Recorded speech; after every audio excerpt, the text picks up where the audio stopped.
Chapter 1371. Army, set up camp here.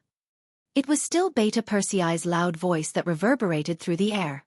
It was good to have Beta Persei. At least he didn't need to use a loudspeaker to pass down orders. The 5-star army cavalry stopped, and so did the black cavalry. Only Yang Qindong, Beta Persei, Tianhu, and Ba Dao Jiang rode their horses towards the herdsman's tent that was surrounded. The reason why it was called a tent and not a yurt was because these herdsmen were not of Mongolian descent. They were authentic Russian people with white skin.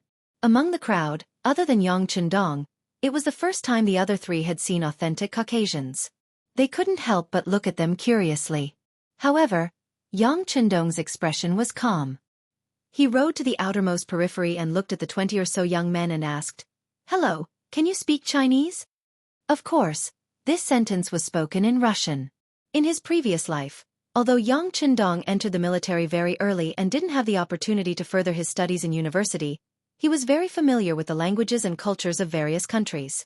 This was what people meant when they said that reading 10,000 books was not as good as walking 10,000 miles. "Yes, we can speak." One of the young men, who was more than 8 feet tall, looked at Yang Qindong with some vigilance and answered, "Very good." Yang Qindong didn't want to speak in bird language. It would be great if the other party could speak Chinese. He smiled and nodded. "Then I'll have to trouble you to take me to see your patriarch." "Don't worry, I have no ill intentions." As he said this, Yang Qindong deliberately spread out his hands to show that he didn't have any weapons. He looked harmless and friendly. In fact, Yang Qindong really didn't have any intention of doing anything to these people. Unless they were hostile forces. Otherwise, Yang Qindong would treat everyone he met here as his quasi-citizens. He could become a member of Xianxia at any time. How could he do something that would harm his own strength? Yang Qindong spoke politely, but the young man knew that he had no other choice.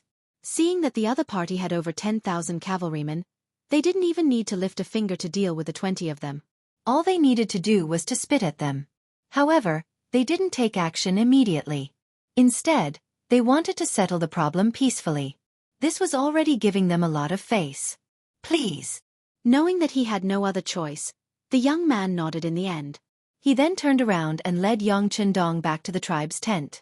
Yang Qindong's party still had 4 people, and they were moving forward at a moderate pace. Although there were only 4 of them, each of them was more powerful than the other. Even if there were 10 times more of them, they would not be afraid. Not to mention that there were only 20 or so saber-wielding youngsters. It was only a tribe of about 100 people. Their territory was not large. After traveling for tens of meters, they arrived at a tent that seemed to be in good condition. Yang Qindong happily dismounted from his horse and looked at the unguarded tent. He asked, "Here?" "Yes." The young man just nodded and didn't make much of an introduction. Then he looked at Yang Qindong with his big eyes. Obviously, he was paying attention to his every move. Hee, Yang Qindong chuckled, thinking in his heart, "Is this a test of my courage? Does he need to get a group of executioners to throw cups as a signal? But I don't think a small tribe like this has such strength." Yang Qindong, who didn't want to be looked down upon, decided to enter the tent to take a look. Beta Persei wanted to rush in first to observe the environment, but he was stopped by him.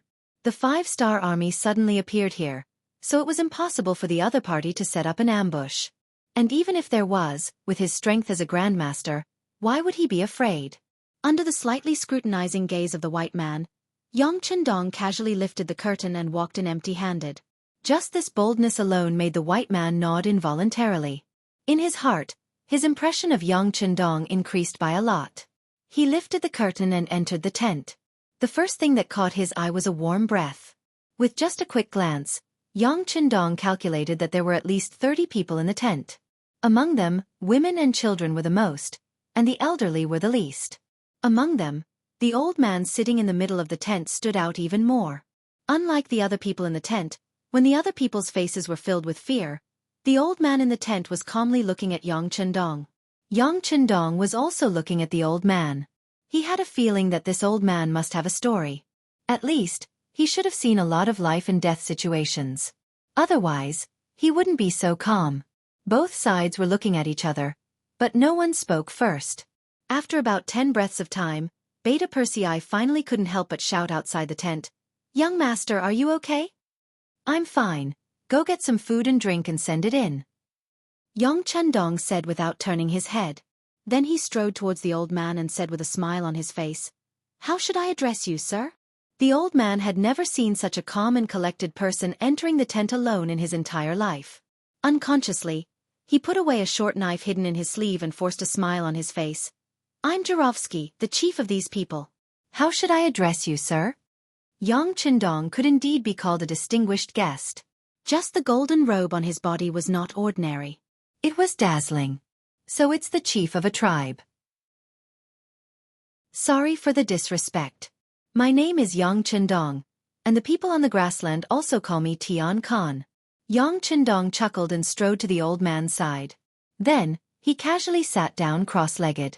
The moment the Heavenly Khan's name was mentioned, the expressions of everyone in the tent changed. Then, all sorts of fear and dread filled their faces once again. The name Tian Khan was now only used on the Mongols. As the Russians who had been ruled by the Mongols for more than 200 years, they both hated and feared them. It was not an exaggeration to say that many times, the words "Mongols are here" could stop babies from crying. Yang Chendong saw everyone's reaction, and he wanted to explain something. However, before he could speak, the chief called Jirovsky spoke first. Don't panic. He's different from ordinary Mongols." The chief said this in Russian, so Yang Chendong naturally heard it clearly. He couldn't help but ask curiously, "Why am I different from other Mongols?" "You can understand Russian?" The old man was shocked at first, but he quickly calmed down. It was obvious that in this area, the Russians and Mongols interacted with each other, and there was no distinction between them. The language was also a little messy. Just like how the Russians could speak Chinese and Mongolian, why couldn't they speak Russian? After the old man's reprimand, the tent quietened down. The chief looked at Yang Chendong and asked, "Tian Khan?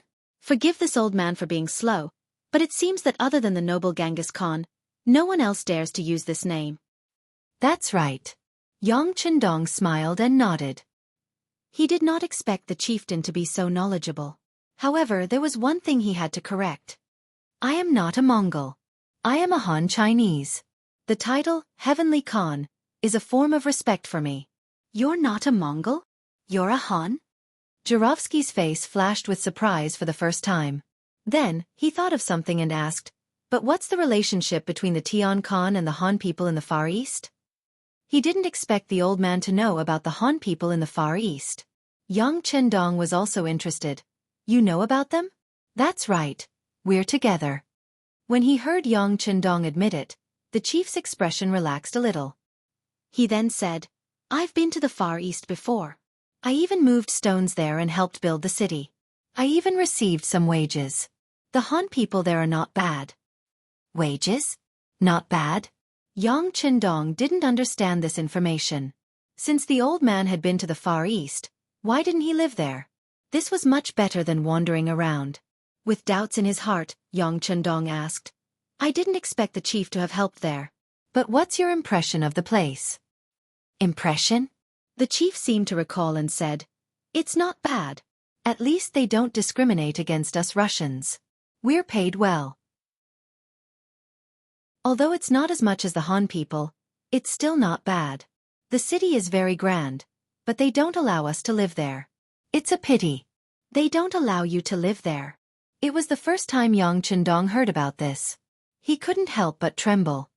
"Yes, they don't allow us to live there. They say we're not Han people." When Jirovsky said this, his expression became a little gloomy. Hearing this, Yang Chendong smiled bitterly in his heart. He had told Chen Bo that those who weren't of his race would have different intentions. However, it didn't mean that other people were not allowed to live in the city except for the Han people. Just like the beginning city, not all of the people living there were Han people. Many of them were from various Mongolian tribes. Even foreign merchants who came from afar were allowed to live in the city. As long as they could prove their identity and were not hostile or dangerous, they had the right to live in the city. The only difference was that they had to pay a higher price than the Han people. Yang Chendong knew why the Far East hadn't developed in the past few years. It must be because the policy was wrong. Speaking of Chen Bo, his ability to lead an army and fight a war was not bad. However, he was better at persuading people. Otherwise, he wouldn't have become one of the earliest political commissars in the Cold Front. It was a pity that he didn't have the experience of building a city, nor did he have the opportunity to learn. He just did it based on his own ideas. It was inevitable that he would take a lot of wrong paths. He also didn't know how to mobilize the people and how to rely on the people to build a base. Chapter 1372. Thinking of this, Yang Qindong was even more confident about the 3-year agreement. In the past, he couldn't find the root of the problem, but now, he knew where the mistake was. As long as he corrected it, the development of the Far Eastern Prefecture would improve. Perhaps in less than 3 years, everything would change, and the Yang faction would have another large base of operations. If he wanted to change, he had to start with himself. Thinking of this, Yang Qindong stood up. Seeing Jirovsky's confused look, Yang Qindong stood up and bowed to him. This bow frightened Jirovsky. He would never forget that the Heavenly Khan had 10,000 cavalrymen just outside the tent. Now that he was on the chopping block, how could he accept such a great bow? Jirovsky wanted to get up and move out of the way, but Yang Qindong had already turned around and bowed to everyone in the tent. His voice rang out. What happened in the Far Eastern region was unfair to everyone. Since I, the Heavenly Khan, am here, I naturally have to change. Like this, if you want to settle down in the Far Eastern region in the future, you can come at any time. I swear in the name of the Heavenly Khan that when that time comes, as long as you are willing, you can live in the city. No one will chase you away. The so-called relying on the people to establish a base. It referred to uniting more people to fight against the enemy. Of course, it was not only the Hans who would unite, but also the local natives, the nearby Russians, and the Mongols who were willing to turn over a new leaf. In fact, uniting more people meant uniting more people who were willing to stop fighting, willing to work for peace, and willing to work for a better future. As long as they were willing, regardless of race, skin color, or region, they would unite together. Only then could the Far Eastern region gain the strongest influence in the shortest time possible and establish a firm foothold. As for the problem of those who were not of the same race, that would be treated differently in the future. It would be fine as long as they did not give the foreign races more power and status. This did not mean that all the foreign races were enemies. If that was the case, there would be no need to talk about unifying the world. Furthermore, without the foreign races as a foil, how could the Hans show off their noble status? It was like returning home in glory. He had to let more people know about it. Otherwise, it would lose its original meaning of traveling in the night. What? Upon seeing Yang Qindong's vow, Jirovsky's eyes widened as he stared at Yang Qindong in disbelief.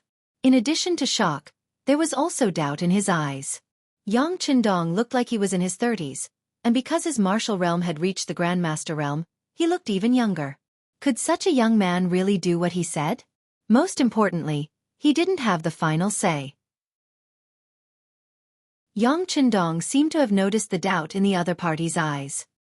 He chuckled and said, "Yes or no, the chief only needs to go to the Far Eastern Prefecture to take a look." Jerevs nodded. "That's right, whether it's real or fake, we'll know when the time comes." At this moment, the curtain of the tent opened from the outside, and Beta Persei, Ba Daojiang, and Tian Hu walked into the tent with a pile of food. As long as the conditions were met, Yang Qindong would never wrong himself. This time, not only did he bring military provisions like compressed biscuits, but he also brought instant noodles, ham sausages, various canned food, and cigarettes. As the three of them entered, all kinds of food were quickly piled up together. These beautifully packaged food were all things that Jirovsky and his people had never seen before. "Come, have a taste." Yang Qindong took a ham sausage with a smile on his face, tore it open, and chewed it in his mouth. There were also some canned food, and after opening it, the aroma overflowed. Soon, the sound of people swallowing their saliva could be heard in the tent. The elderly and women could still restrain themselves as much as possible, but the children couldn't. Originally, because of the heavy snow, they ran out of food a long time ago. They mainly relied on catching some small fish by the river and killing some sheep and horses. How could they have seen such a dazzling array of good food? "Eat as much as you want. This is originally for you." Yang Qindong couldn't help but chuckle when he saw the children's longing eyes and the adults' forceful control of their gazes.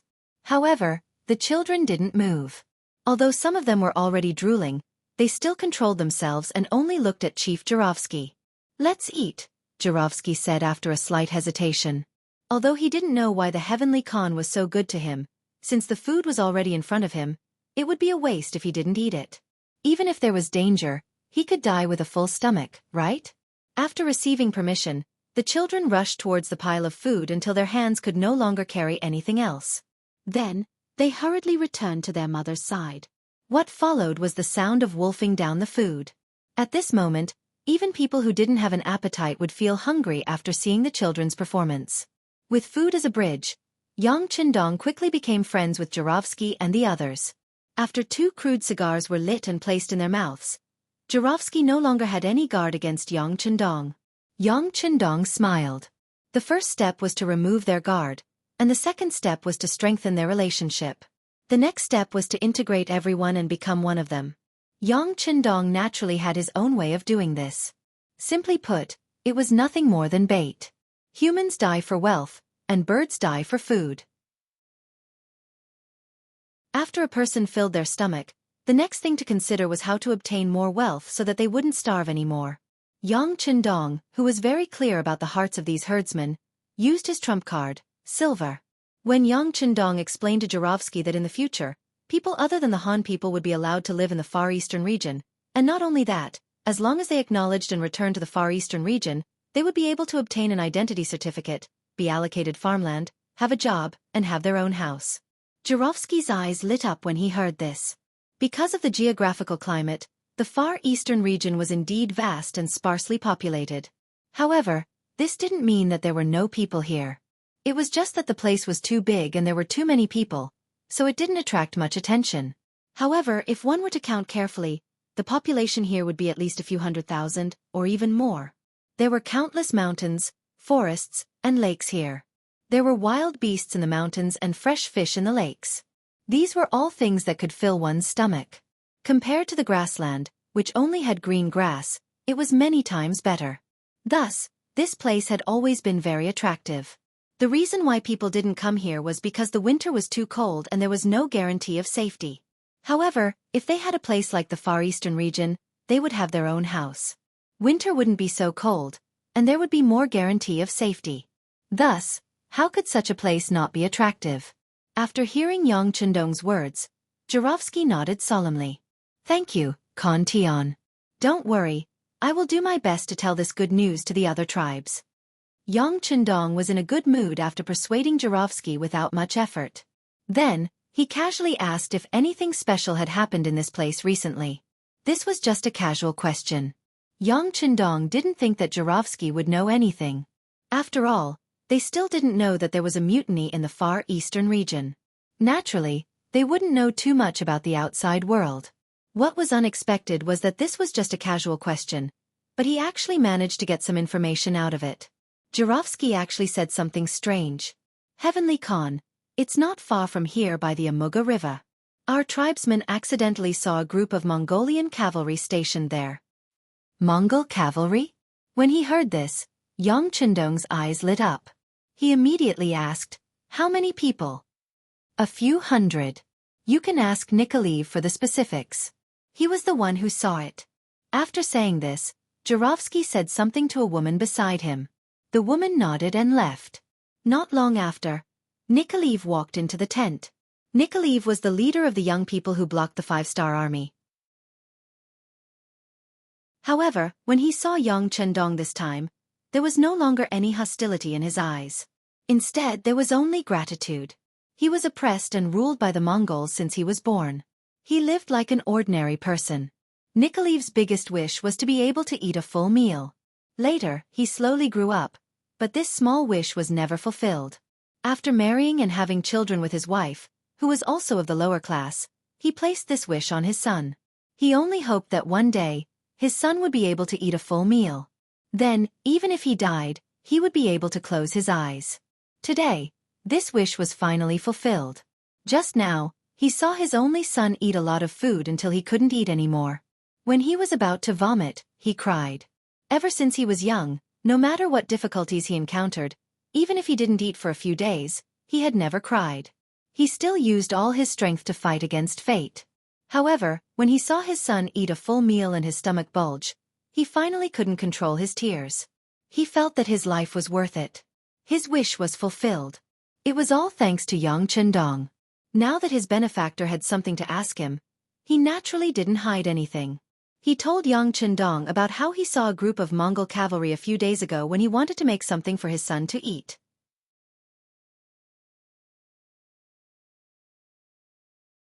Chapter 1373. There are about 300 of them. Everyone is riding a horse and carrying a sword. They are like the Khan's soldiers. No, they are not as strong as the Khan's soldiers. Many of them look like they are emaciated and their clothes are old. As a poor man, Nikolaev was very attentive to details. After his description and Jurovsky's judgment, he finally determined that these people should be the Mongolian cavalry. Looking at their flags, they should belong to the Khan of Siberia's soldiers and should be in the reconnaissance category. This should be a group of Mongolian cavalry. Their mission was to be in charge of guarding the perimeter while keeping an eye on any suspicious targets. Once confirmed, they would call their friends and surround them. Phew! Yang Chendong let out a sigh of relief. With just this group of Mongolian cavalry, Yang Chendong could at least conclude that Chen Bo and the others were fine. Otherwise, these cavalrymen under the Siberian Khan wouldn't be so careful and set the perimeter so far away. Are you willing to take us to find these Mongolian cavalry? Since he knew the whereabouts of the enemy, Yang Chendong naturally would not let it go so easily. His gaze fell on the young man Nikolaev and asked. Nikolaev's face was a little nervous, but his answer was still straightforward. Yes, I am willing to serve the Khan. He did not understand the 5-star army, nor did he understand Yang Chendong. Nikolaev did not know what the consequences would be if he refused. If he angered the Khan, he was afraid that a simple order would be enough to kill all of his people. Good. Come, take out some refined salt and sword for our friends. After Yang Chendong received a satisfactory answer, he laughed and waved his hand. Beta Persei turned around and left. Not long after, he brought the black cavalry to Chief Jurovsky with a few bags of well-packed refined salt and weapons. Refined salt. High-quality refined salt. Jurovsky unceremoniously opened the bag with the dagger in his hand. When he put his finger back into his mouth, he couldn't help but shout excitedly. In ancient times, salt and iron had always been the exclusive property of those in power. It was also one of the items that would not be exported or traded. And in remote places like the Far East, it was impossible to see them. Occasionally, some table salt would appear, but it was also coarse salt. Not only was its quality extremely poor, there were also many impurities in it. Good quality ones could be exchanged for several horses and sheep in one bag. Even so, it was not easy to get some. They were treated as treasures by the tribes. Yang Chendong had given him 4 bags, and each bag weighed at least 50 pounds. That was more than 200 pounds, and Jurovsky couldn't help but be excited. Jurovsky wasn't the only one who was excited. Nicholas and the others were also very excited. At this time, when they looked at Yang Chendong, there was a hint of trust in their eyes. With just this salt and iron, what was the point of selling their lives to the other party? It had to be said that in such a remote and bitter place, a human's life was the most worthless existence. Sometimes, for a mouthful of food, there would be people who would sell their dignity, strength and life. Yang Chendong was willing to give out these things. In a sense, Nicholas' life already belonged to him. Without disturbing the celebration of this small tribe, Yang Chendong left the place. While ordering the army to rest, he also called Commander Tianhu over and told him to prepare to send out a group of cavalry to follow Nicholas to the Amurga River and take down the hundreds of Mongol cavalry. Just treated as interest, thinking about how the Far East province had suffered heavy losses from the surprise attack, a murderous intent flashed across Yang Chendong's eyes. It had always been him finding trouble with others. Since someone dared to provoke him, he definitely couldn't let them go. That night, this small Russian tribe didn't sleep at all. They surrounded the salt and iron just like that. Some of the young men also changed their rusty iron weapons under Jurovsky's orders and took out sharp cavalry swords. At this time, the things that Yang Chendong gave them were the hope of their tribe. They definitely couldn't lose them. Nicholas wasn't part of the people protecting the salt and iron. Not only him, but there were also 4 other people who didn't participate in the guard duty last night. Under Jurovsky's orders, they had a good night's rest. Today, they would follow the Heavenly Khan to deal with the Mongol cavalry. When Yang Chendong walked out of the tent in the morning, he was also full of energy. After reaching the Grandmaster realm, Yang Chendong could sleep peacefully in any environment as long as he wanted to. This was one of the main reasons why he was full of energy. Tian, who had already brought 1,000 cavalry, and was ready to set off at any time. This time, he was going to personally lead the army to kill the enemy, leaving behind Division Commander Taimu with a sad expression. Nicholas had breakfast with the soldiers of the 5-star army, and he saw a satisfied look on the faces of the 5 soldiers. To them, they had never eaten such a delicious breakfast in their lives, let alone enough to fill their stomachs. When Nicholas and the others looked at the 5-star army soldiers after breakfast, their eyes were filled with envy. Beside the Jia River, there were many military tents here, and from time to time, one could see men in Mongol clothing walking back and forth. Sometimes they would even patrol around the river. Just as Yang Chendong expected, this was the Siberian Khan's cavalry unit. Their mission was to be in charge of the safety of this area, and at the same time, to see if there were any enemies from the Far East who escaped from here. However, their gazes were mostly on the inner side, and they did not pay much attention to the south of the Jia River. In their eyes, the enemy was in the north, not the south. As for whether or not someone would attack them from the south, it was not a problem for them to consider. There were 300 Mongol cavalry here. Although they were not elites, they were not something that anyone could target. For example, if Chieftain Jurovsky's 100-man tribe encountered them, they would probably run as far away as possible. If they wanted to face 300 Mongol cavalry who lived on horses all year round, they would need at least 1,000 cavalry to dare to take the risk. This was where Ahachi's confidence came from. As the general of the 300 cavalrymen, he had never thought that anyone would harm him. All he thought about was how to find the Far East army that had escaped and then strike at them to gain merit. As such, when Yang Chendong brought 500 black cavalry units to the south of the Jia River, Ahiki, who received the news, did not panic. Instead, he calmly walked out of the tent. When his subordinates reported that there was a cavalry unit in black armor outside the tent, Ahiki did not believe it and thought that it was an exaggeration. No matter if it was in Siberia or the Far East, iron was hard to find. If a normal person could get a good weapon, they would be proud of it for a long time. Who would be able to make armor out of iron? That was not a waste, but a luxury. Even the personal guards of Khan Hulahan only had leather armor on their upper bodies, which was already very enviable. With disbelief, Ahiki walked out of the tent. As expected, he saw a sea of black armor, and his eyes were filled with greed. Even though there were 500 cavalry, far more than the 300 he brought with him, there was no fear in his eyes. However, there was no trace of fear in Ahachi's eyes. Perhaps it was because he had not had an opponent for many years, but he was used to treating everyone as prey. Even if there were 500 Black Knight Dragon Guards, he still thought the same. He was already used to treating this area as his own backyard.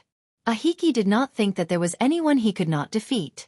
Even if there were more enemies than him, and their equipment was better than his, it was still the same. War is not about who has better equipment. Ahiki muttered to himself. He then raised his right hand above his head and shouted, "All troops gather!" The 300 Mongolian cavalry had already gotten on their horses. When they heard the general's order, they quickly gathered around Ahiki in groups of 10. It was said that small details revealed true ability. Just based on how quickly the Mongolian cavaliers gathered together, this was a group of well-trained cavaliers. This was especially so when there was a rare look of fearlessness in their eyes, and this was something that was rarely seen among the 5-star armies. Ha ha! Yang Chendong, who was riding on the white dragon, also laughed. He did not think that there was anything special about this Mongolian cavalry. He had seen many such opponents, and the strongest was the Walla cavalry led by Yeshen. But what was the result? Didn't they still lose at his hands? They had once looked down on the 5-star army, but reality would give them a slap in the face. He also did not think that this Mongolian cavalry was that strong.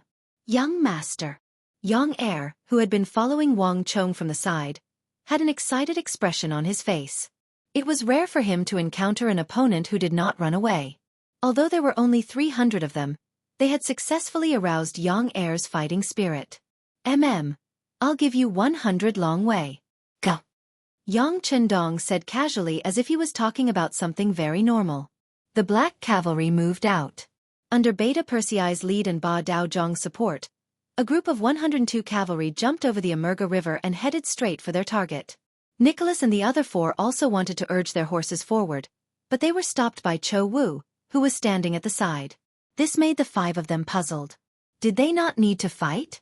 After Yang Chendong took out a large amount of salt and iron to give to his tribe, Nicholas and the other 4 had already sold their lives to the 5-star army. They were even prepared to be members of the 5-star army. This was the rule. After receiving benefits from others, they naturally had to work for them.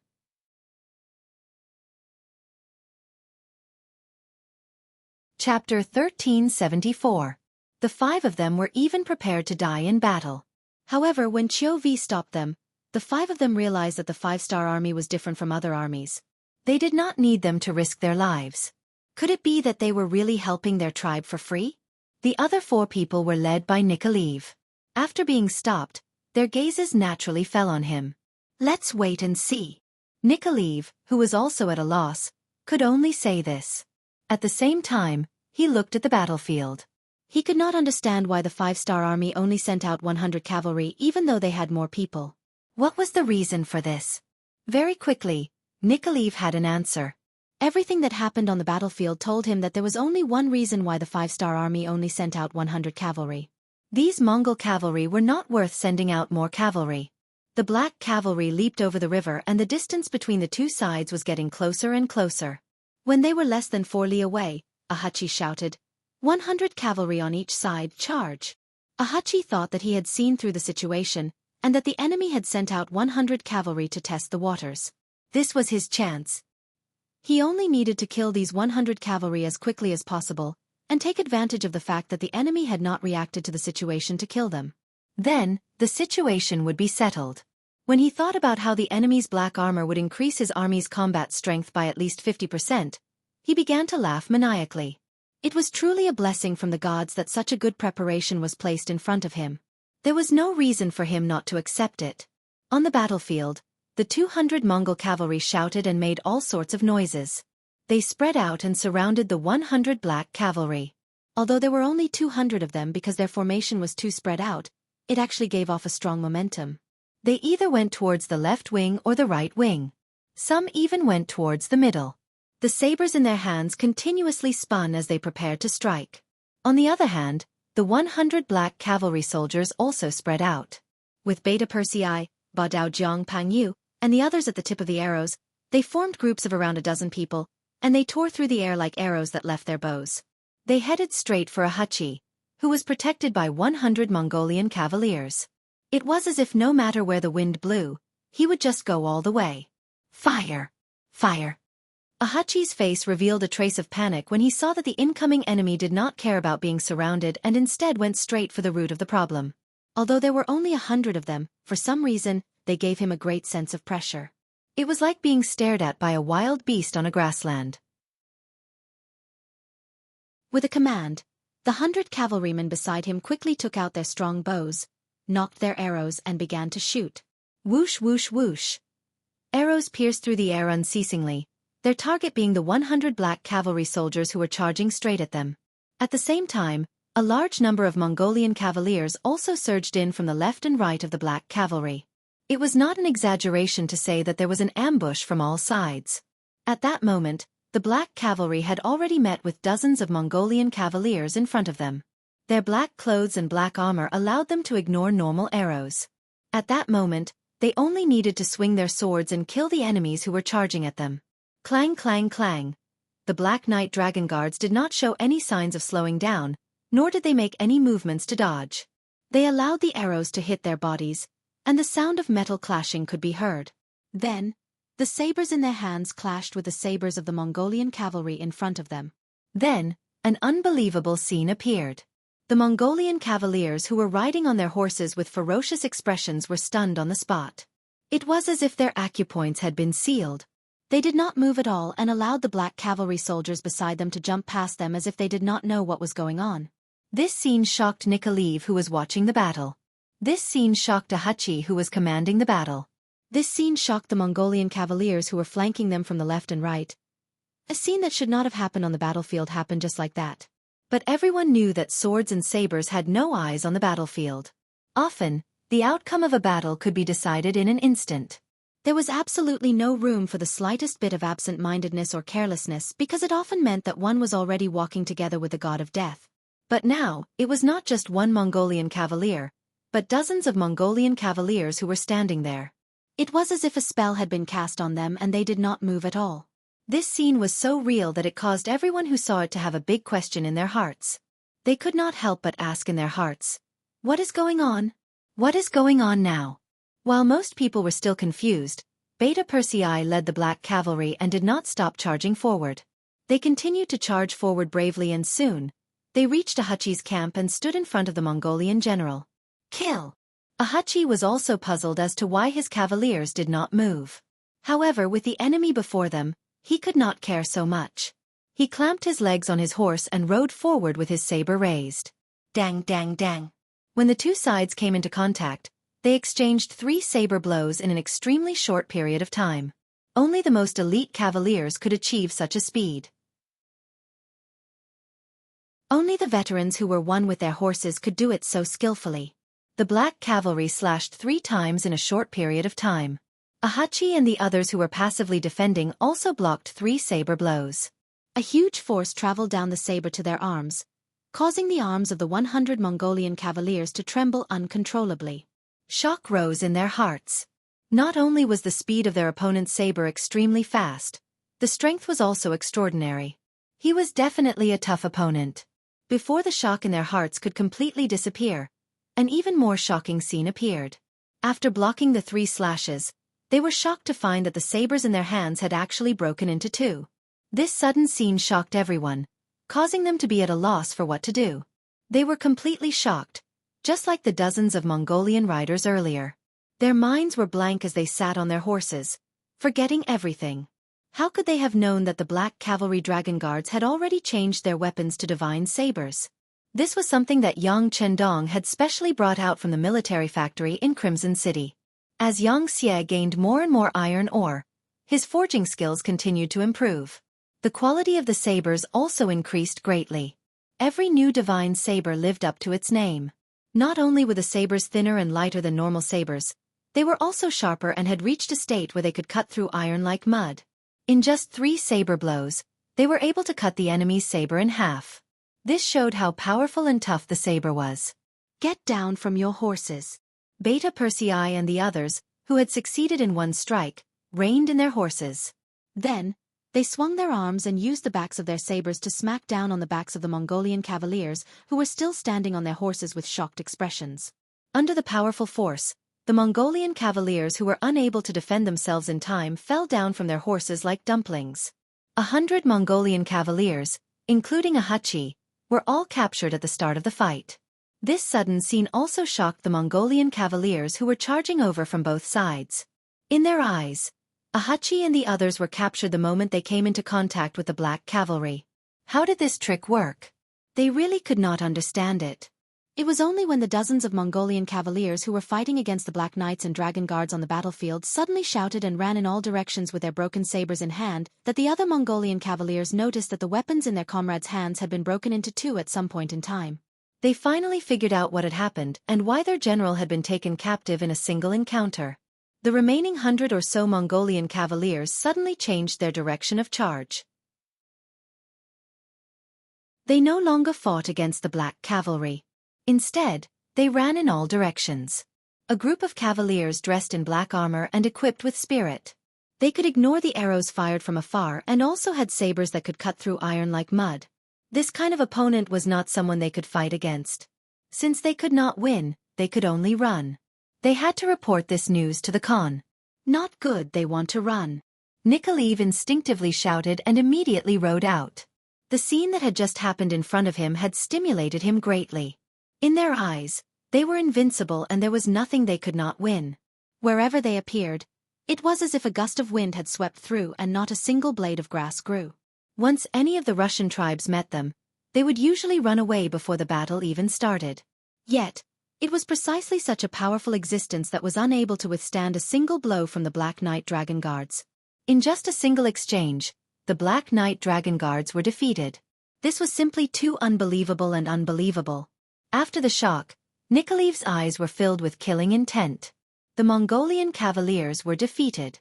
Was this not the time for him to collect the blood debt? He thought about how his tribe originally had more than 1,000 people, but after being attacked by the Mongolian cavaliers time and time again, there were only a few hundred people left. How great was this hatred? Even in his dreams, he wanted to take revenge. He could only hate the fact that his strength was limited. Now that the opportunity had finally appeared, how could he let go of this chance to beat the dog in the water? Nikolaev wanted to chase after the enemy, and the 4 companions beside him did the same. However, before they could truly run out, arrows tore through the air and landed on the Mongolian cavalrymen who were trying to escape one after another or on their war horses. Jianghu appeared with 1,000 cavaliers. They had been lying in ambush for a long time in order to surround the enemy and not give anyone a chance to escape.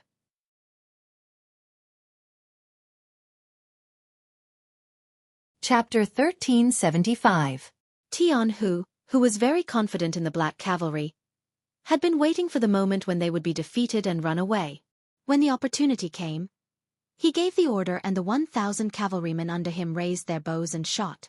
One after another, the Mongolian cavalrymen fell from their horses and fell to the ground. They fell so hard that they saw stars and lost their sense of direction. Rows of cavalry moved out in an orderly formation from all directions, forming a huge circle that surrounded the 300 Mongolian cavalrymen.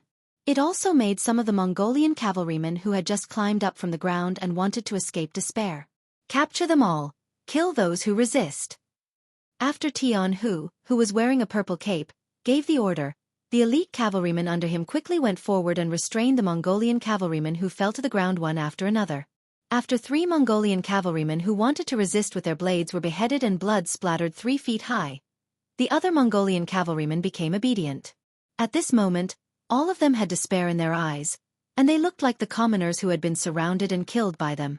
From the beginning to the end of the battle, less than 15 minutes had passed and Beta Persei had already returned to Yangchendong. Reporting to young master, in this battle, we killed 12 of the enemy and captured 288 of them. There were no casualties on our side. Please give us your orders. Clean up the battlefield and interrogate the prisoners. Yangchendong's magnetic voice rang out. After Beta Persei gave a military salute, he handed everything to Commander Jianghu to deal with.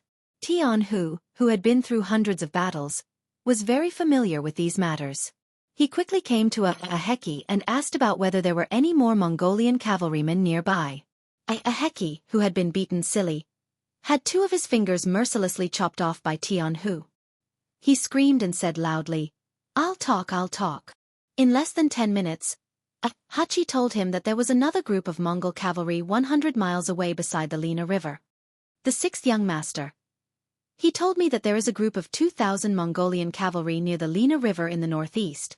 Their mission is to monitor this area and prevent the Far Eastern Army from breaking out, Jianghu reported as he walked in front of Yangchendong. 2,000 cavalrymen? Yangchendong sneered. Let's go and devour them. Anyone who dared to challenge the 5-star army was an enemy. Yangchendong would never show mercy to his enemies, not to mention an army of foreign races.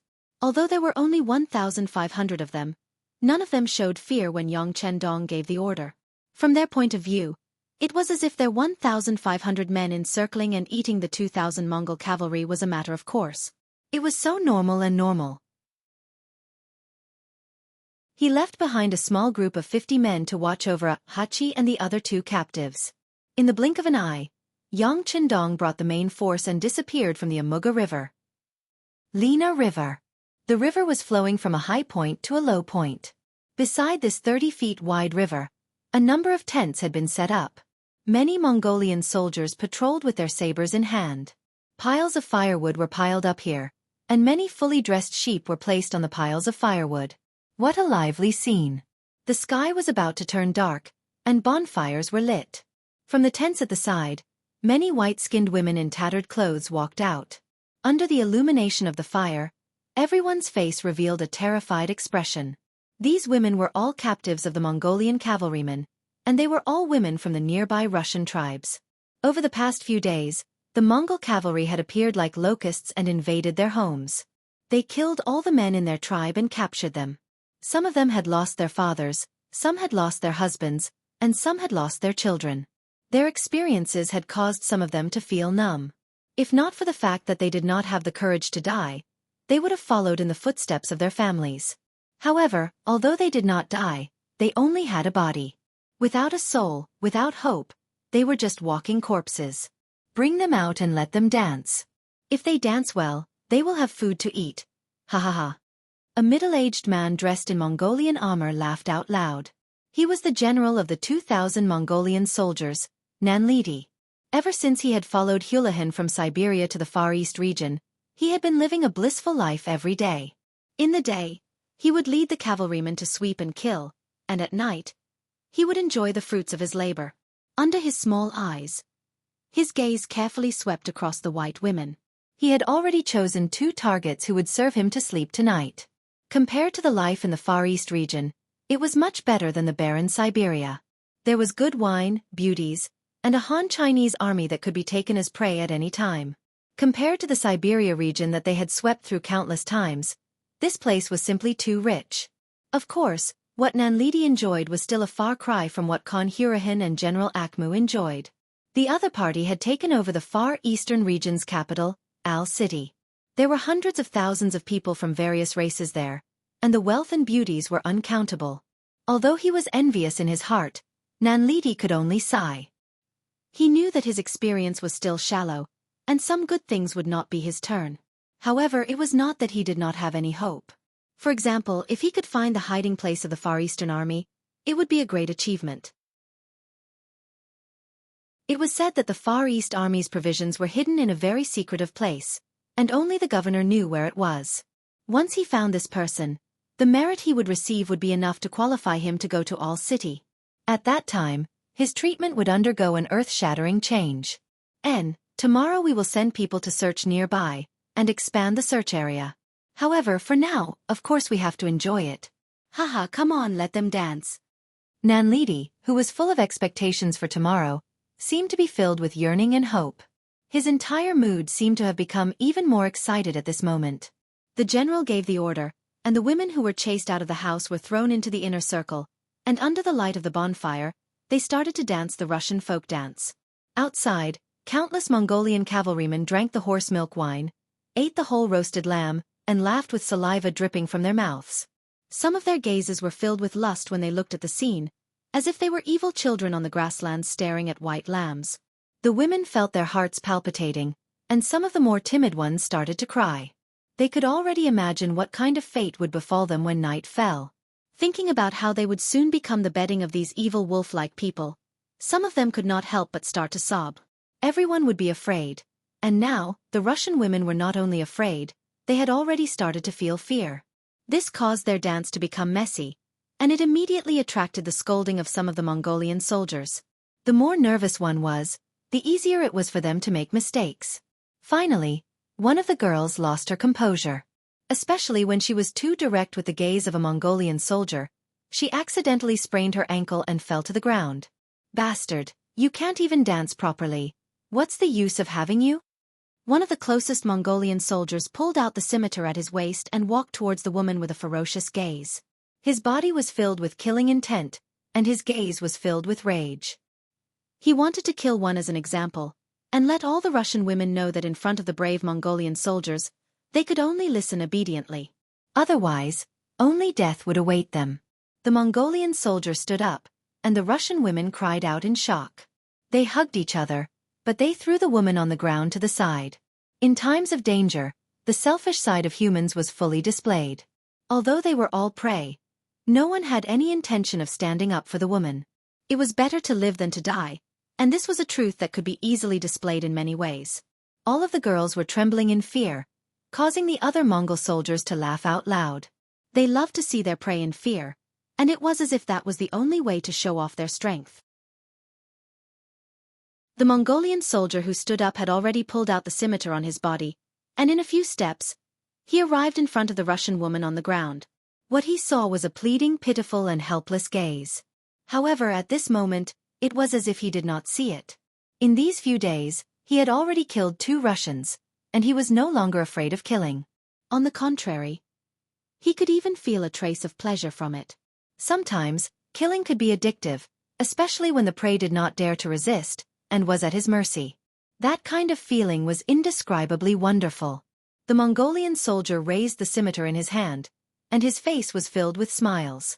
Then, he swung the scimitar down, and he could not wait to see the woman covered in blood and struggling on the ground. The other Mongolian soldiers did not move, and it was as if they were already used to this scene. They were still waiting for the scimitar to fall, and as long as this woman died, the other Russian women would definitely be more obedient. Later on, wouldn't they be able to do whatever they wanted, and they would be at their mercy? Unknowingly, everyone's gaze landed on the Mongolian soldier, and they were waiting for what was about to happen. However, 1 breath passed, 2 breaths passed, and that scimitar did not fall. It wasn't until 3 breaths later that someone suddenly shouted, "Where did the bow and arrow come from?" Not good, enemy attack. Under the illumination of the bonfire, an arrow with a trembling tail appeared on the back of the Mongolian soldier. At this moment, a quarter of the arrow had already entered. Previously, because of the angle, no one noticed it, but now that they saw it clearly, some of the experienced soldiers began to shout.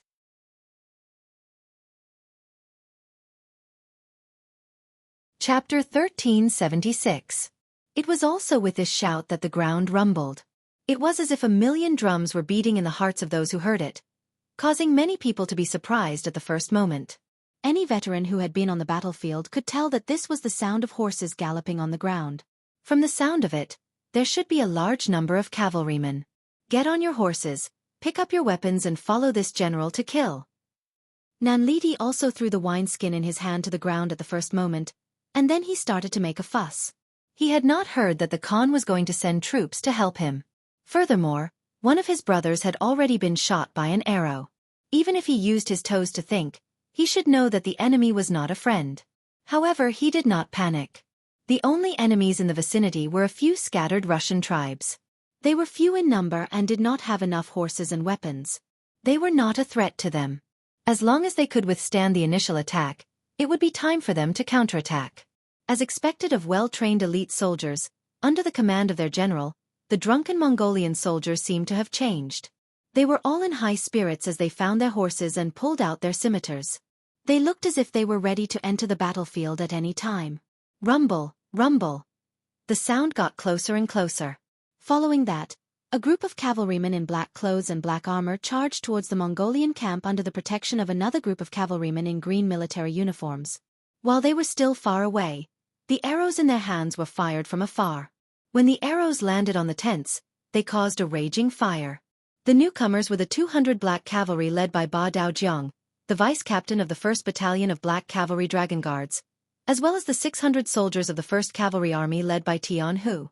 During the day, the black cavalry had been in the limelight by the Amurga River. At night, Jianghu did not want to be a spectator. He took the initiative to ask for battle, and Yang Chendong allowed him to bring 600 soldiers. As for the other black cavalry and the 1st Cavalry Army, they surrounded the perimeter to prevent the enemy from escaping. Before Yang Chendong found the enemy's main force, he did not want his whereabouts to be known by others. When Tianhu and Ba Daojiang appeared, it was as if a dark cloud had gathered. With the best weapons, the strongest horses, and the strongest physique, the 5-star army charged into the Mongolian camp as soon as they appeared, showing their tyrannical and domineering side. Without any time to prepare, there was no way to counterattack. The 5-star army arrived in front of them.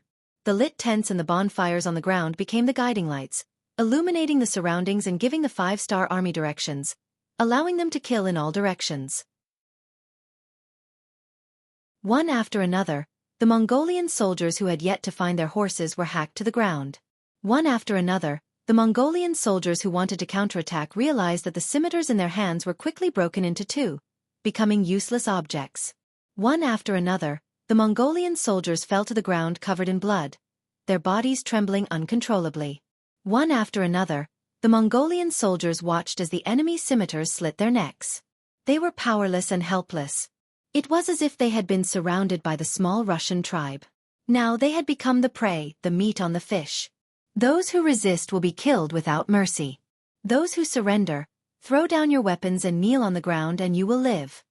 Tianhu held his scimitars and in a short period of time, he had already cut down 3 Mongolian soldiers. He was filled with killing intent as he watched the Mongolian soldiers in front of him dwindle. Those who surrender will live. Those who resist will die. More and more five-star army soldiers began to roar. Their voices were transmitted into the ears of the Mongolian soldiers. Some of the Mongolian soldiers who had been frightened pale by the scene in front of them finally put down their weapons. This was simply an unequal battle. One side came prepared, while the other side came unprepared. One side was preparing their troops, while the other side was immersed in wine and women. One side was filled with killing intent, while the other side was filled with fear. One side was like a hot knife through butter, while the other side was defeated like a mountain. Under such a situation, if they continued to resist, they would only die. Just like those Russian girls who knew that it was hard to live, but did not want to die, these Mongolian soldiers were the same. After knowing that they could live if they surrendered, they did not hesitate to choose the latter. With a large number of Mongolian soldiers kneeling and surrendering, the situation on the battlefield became clearer. In less than an hour, the entire battle had ended. Ba Daojiang and Tian who began to clean up the battlefield. The Russian girls who had been captured stood together, the Mongolian soldiers who had surrendered squatted together, and the corpses of the Mongolian soldiers who had been killed were carried together. Under the illumination of the flames, the Russian girls looked at their surroundings in panic. To them, the Mongolian soldiers had been defeated, but it did not mean that they were free. No one knew who these Mongolian soldiers were and whether they had any other intentions. If one were to use a phrase to describe their mentality, it would be that they had just escaped from the wolf's den and entered the tiger's den. Rumble, rumble, rumble. The earth trembled once again, causing the Russian girls, who were already worried about their future, to have a drastic change in expression. Could it be that another cavalry was coming? If that was the case, would they be able to survive the battle? On the other hand, the Mongolian soldiers who had dropped their weapons on the ground were pleasantly surprised. More Mongolian soldiers? Could it be their own people? If that was the case, wouldn't they have a chance to retaliate? Some of the smarter ones could not help but raise their heads and look around. Puchi! With a slash of the saber, a head that was still moving around quickly flew into the air. When the head was separated from the body, blood spurted out and sprayed on the bodies of the surrendered Mongolian soldiers, causing them to tremble uncontrollably. At this moment, they finally realized how ruthless their opponents were. They were even more ruthless than they were. Compared to them who killed without batting an eyelid, these Mongolian soldiers were the demon kings. Don't have any dirty thoughts. Act like you are surrendering. When Ba Daojiang's loud voice rang out, he was wiping the saber in his hand. With such an example, the rest of the Mongol soldiers quickly became obedient. Now, even if the battle cries outside shook the heavens, they did not have the courage to raise their heads. After a series of rumbling sounds, another group of Mongolian soldiers entered the battlefield. Yang Chendong, who was dressed in a golden battle robe, entered the battlefield under the protection of the Black Cavalry and the soldiers of the First Army. Behind them, hundreds of men dressed as Mongolian soldiers were hugging their heads as they walked. Among them was the general of this group of Mongolian soldiers, Nanliti. When the battle started, the situation was one-sided. When Nanliti saw that the enemy was not friendly and that they were strong, the first thing he did was not to lead his soldiers to retaliate. Instead, he led the hundreds of elites to escape. At any time, survival was always the most important thing. Nanliti was thinking that as long as he could escape, he would go to All City to seek an audience with the Great Khan and ask for more reinforcements to completely eliminate this unknown enemy. With the thought of revenge in mind, Nanliti decided to endure for now. However, not long after he left the tent, he met Yang Chendong who had been waiting for him. With an order, the arrows shot out, causing him to feel dizzy. After another wave of cavalry charge, the Mongol soldiers who were already scared out of their wits all laid down their weapons and surrendered. Nanliti was forced to join them as well. However, even at this time, Nanliti still had a sliver of hope in his heart. He thought that this unknown enemy should not recognize him. As long as he did not make a sound and did not reveal his identity, there was a chance that the other soldiers would mix together and find an opportunity to retaliate. Nanliti, who always had his own thoughts, quickly found that his hopes were dashed once again. This was all because he saw someone. A centurion under his command, a Heki, was holding a torch and identifying the captives. In a short period of time, a number of centurions had been identified. This scene caused Nanlidi to lower his head involuntarily. Unfortunately, a Heki quickly appeared in front of him and ordered him to raise his head. Nanlidi had no choice but to raise his head with a ferocious gaze. He wanted to warn a Heki not to spout nonsense, but just as he raised his head, a palm landed on his face. At this time, General Nantai still wants to threaten me? Needless to say, this slap was from a Heki. He was using the power of the 5-star army to vent his anger. If it was not for this person pushing him aside, he would not have led his troops to guard the perimeter and would not have been captured by the 5-star army so quickly. Of course, he was also using this opportunity to express his loyalty to the 5-star army. After witnessing the strength of the 5-star army, he had already given up on resisting. In his eyes, the most important thing was to survive. Nanlidi, who was slapped, was furious. As a Mongolian warrior, he cared a lot about his face. As the saying goes, when you hit someone, don't hit their face. Now that his face had been slapped, he only wanted to fight to the death with a Heki. However, he had only taken a step forward when he was met with a flurry of punches and kicks from the 2 5-star army soldiers standing beside a Heki. After who knew how many kicks, Nanlidi finally became obedient. Lying on the ground, he felt that lying on the ground was a very comfortable thing. He is the commander of the troops, General Nanlidi. I will have to trouble the two of you to bring him over. Unlike facing Nanlidi, a Heki had a flattering expression. Under the drag of the 2 5-star army soldiers, Nanlidi was thrown in front of Yang Chendong, who was already sitting under the golden blade. Just as he was about to lie on the ground and play dead, a clear voice entered his ears.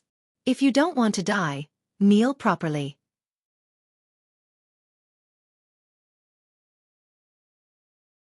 Chapter 1377. With the scene of him killing the surrendered Mongol soldiers, Nanlidi immediately knelt down and did not even waste a breath of time. The soft feared the hard feared the rash, and the rash feared those who did not care about their lives. The facts proved that the ancients did not lie. The 2,000 Mongol cavalry were either killed or surrendered. After the matter was tallied, not a single one of them managed to escape.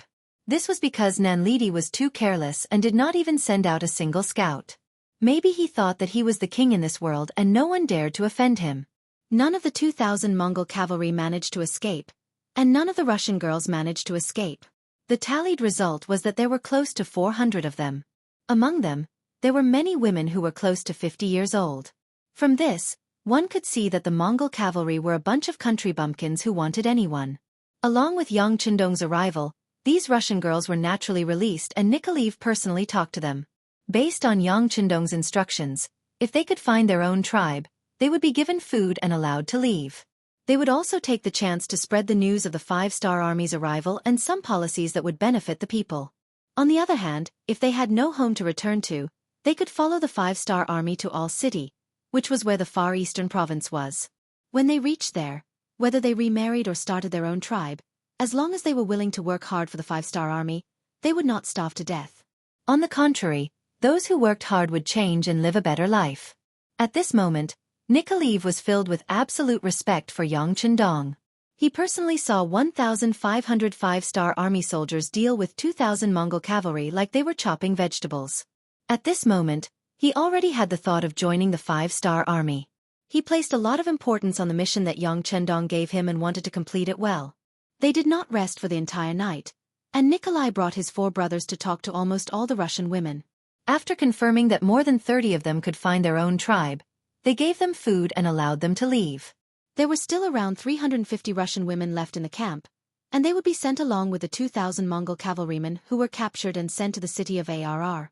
The only difference was that these women were considered good citizens while these Mongol captives had to do manual labor. In the future they would have to repair the city walls and roads.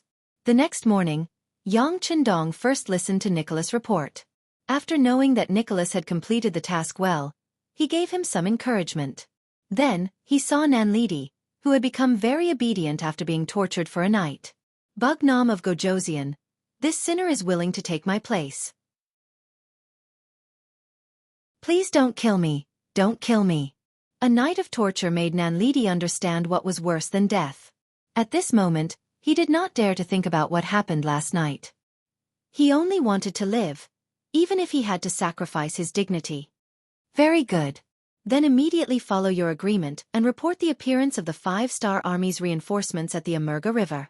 Remember, no matter what method you use, as long as you can lure the main force of your cavalry over, it will be a great achievement.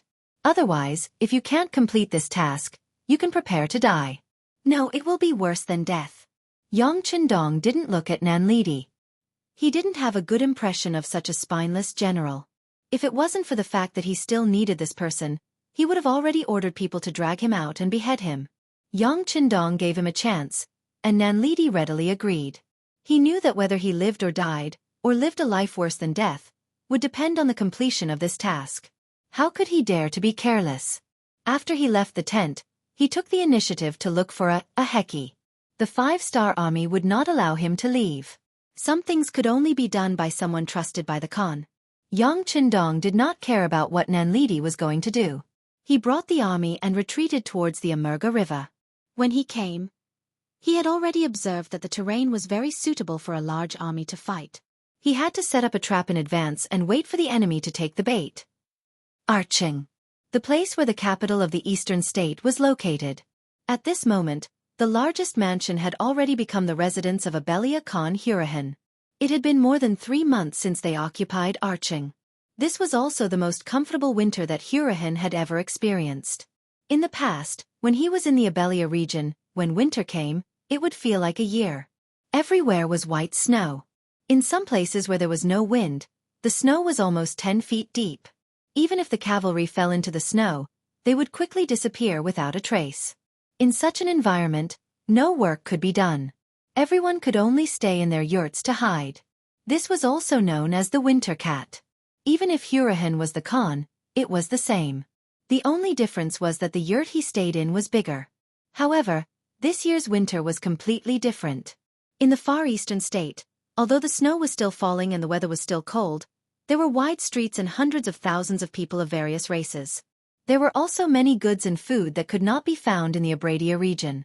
This place was like a big treasure trove. Hurahan and his soldiers were dazzled.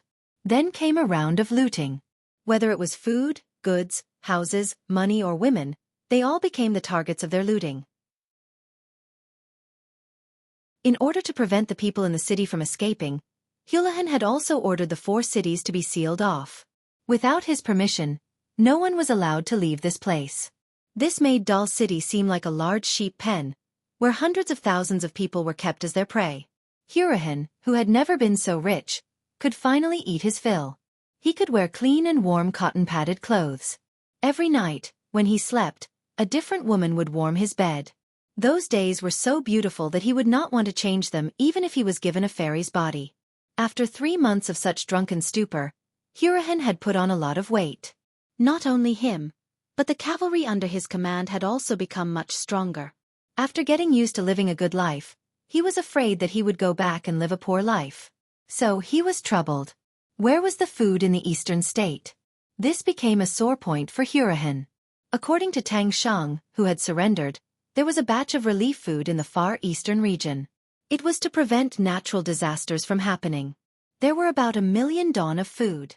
If it was only for the 30,000 cavalrymen, it could last them for 10 to 20 years.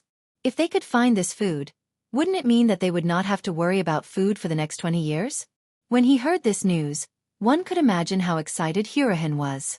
But the only fly in the ointment was that other than Governor Chen Bo, no one knew where the food was hidden. Hurahan did not believe it and ordered his general, Akmu, to lead his men to search all over the city. Some places were even dug up, but they did not find anything.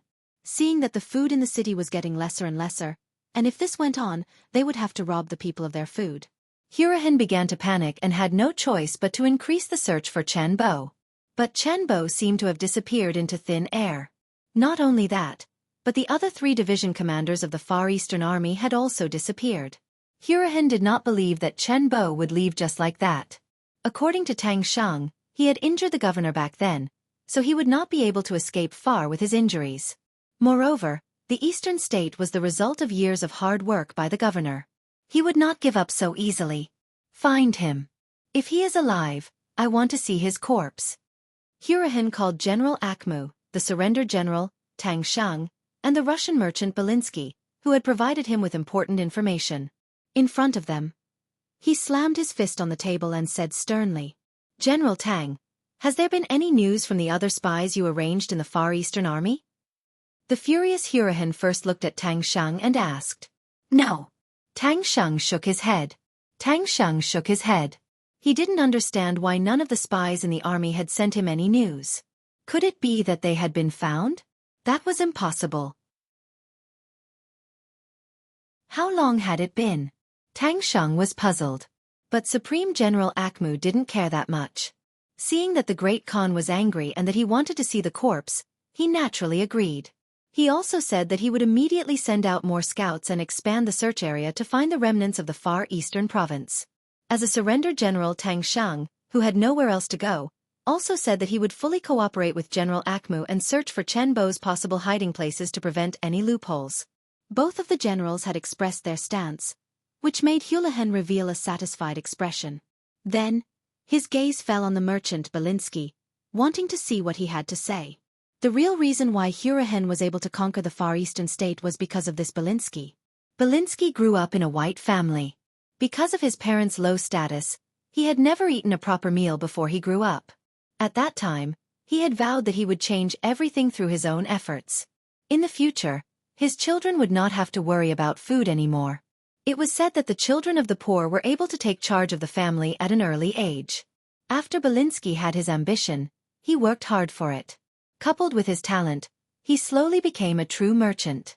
In order to obtain more benefits, he traveled extensively and was not afraid of danger. One time, he accidentally came to the Far Eastern Prefecture and saw a huge city standing there.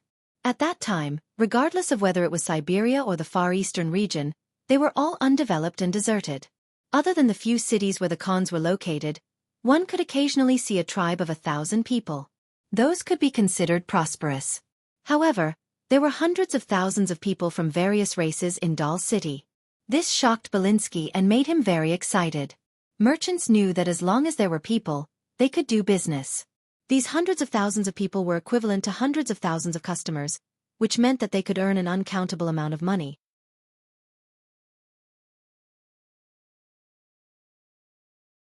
Chapter 1378. In his excitement, Belinsky used his business methods to understand the situation in the city, as well as the prices of the various items in the city. As his understanding of the city deepened, he was also deeply shocked by the dazzling array of goods in the city. For example, glass products, perfume, silk, tea leaves, and so on were all used here. Once these things were sold elsewhere, the benefits would be unimaginable.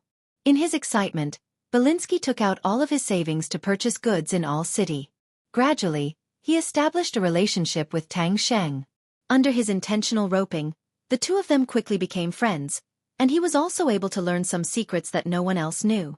For example, if a Han merchant were to purchase goods from Arching, the cost would be reduced by a lot, and they would receive a lot of preferential treatment. For example, Tang Sheng actually had Mongolian blood in him, and his tribe was in the Abelia region, etc. Belinsky had always been an ambitious businessman.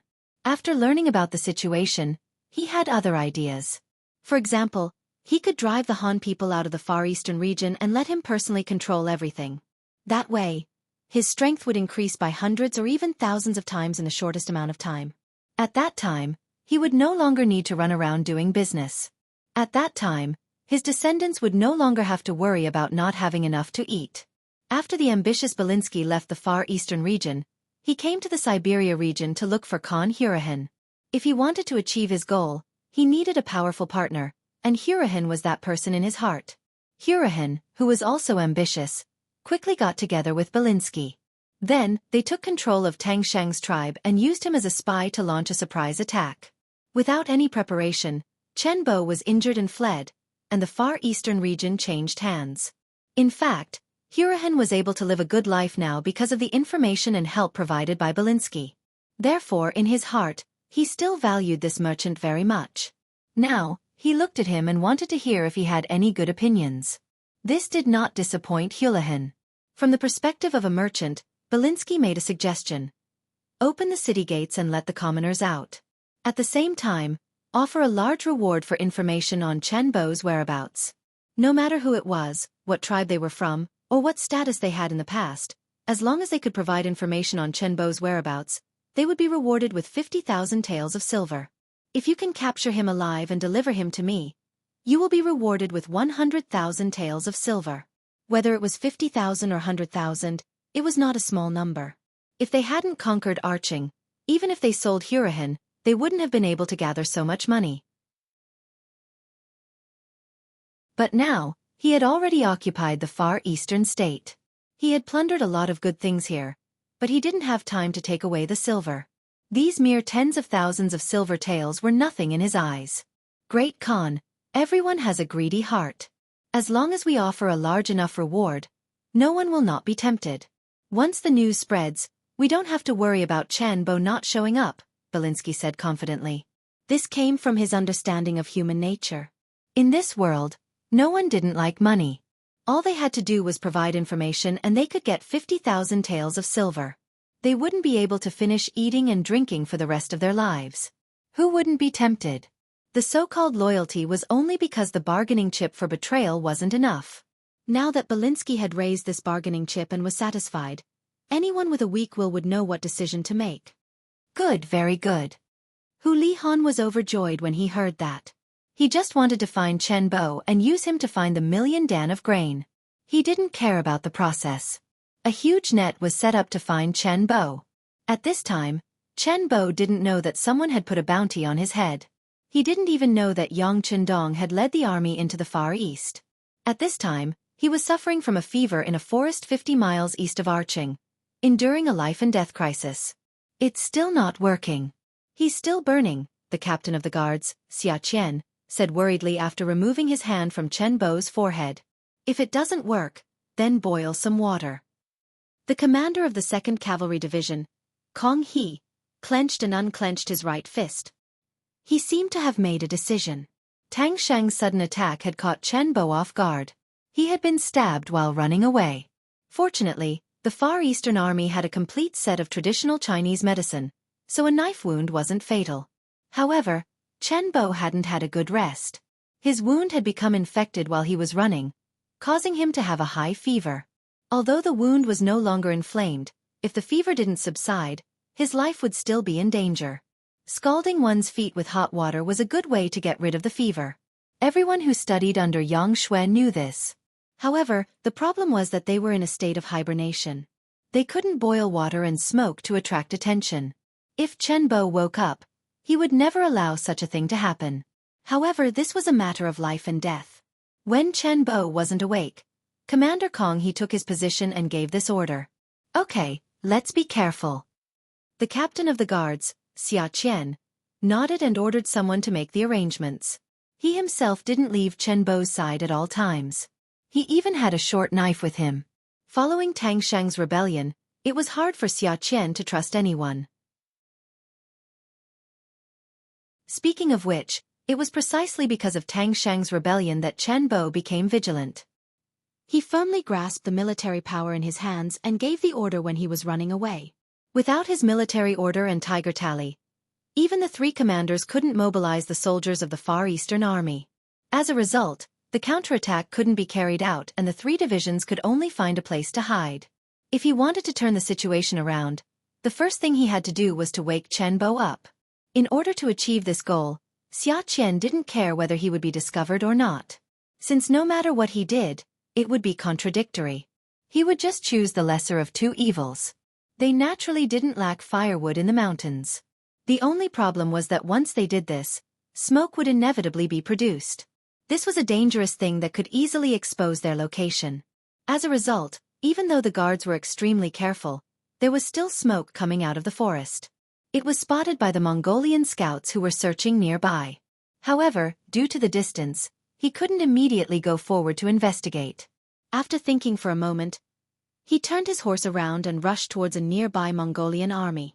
Just as this Mongolian scout was about to leave, there was another cavalry scout about 8 li away who also saw this scene and left. The hot water was finally boiled. The unconscious Chen Bo was supported by Xia Qian as he placed his feet into the tub of hot water. With a cry, Chen Bo woke up from the hot water and slowly fainted again. Fortunately, after soaking in the hot water, his body began to sweat. After 2 hours, his body temperature began to drop and Chen Bo woke up again.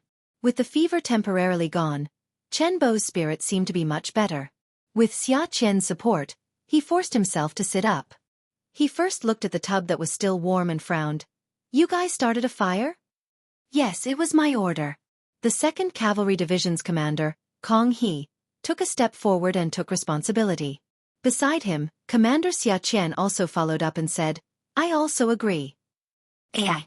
Hearing that they had started a fire, Chen Bo sighed. At this moment, he didn't know what to say.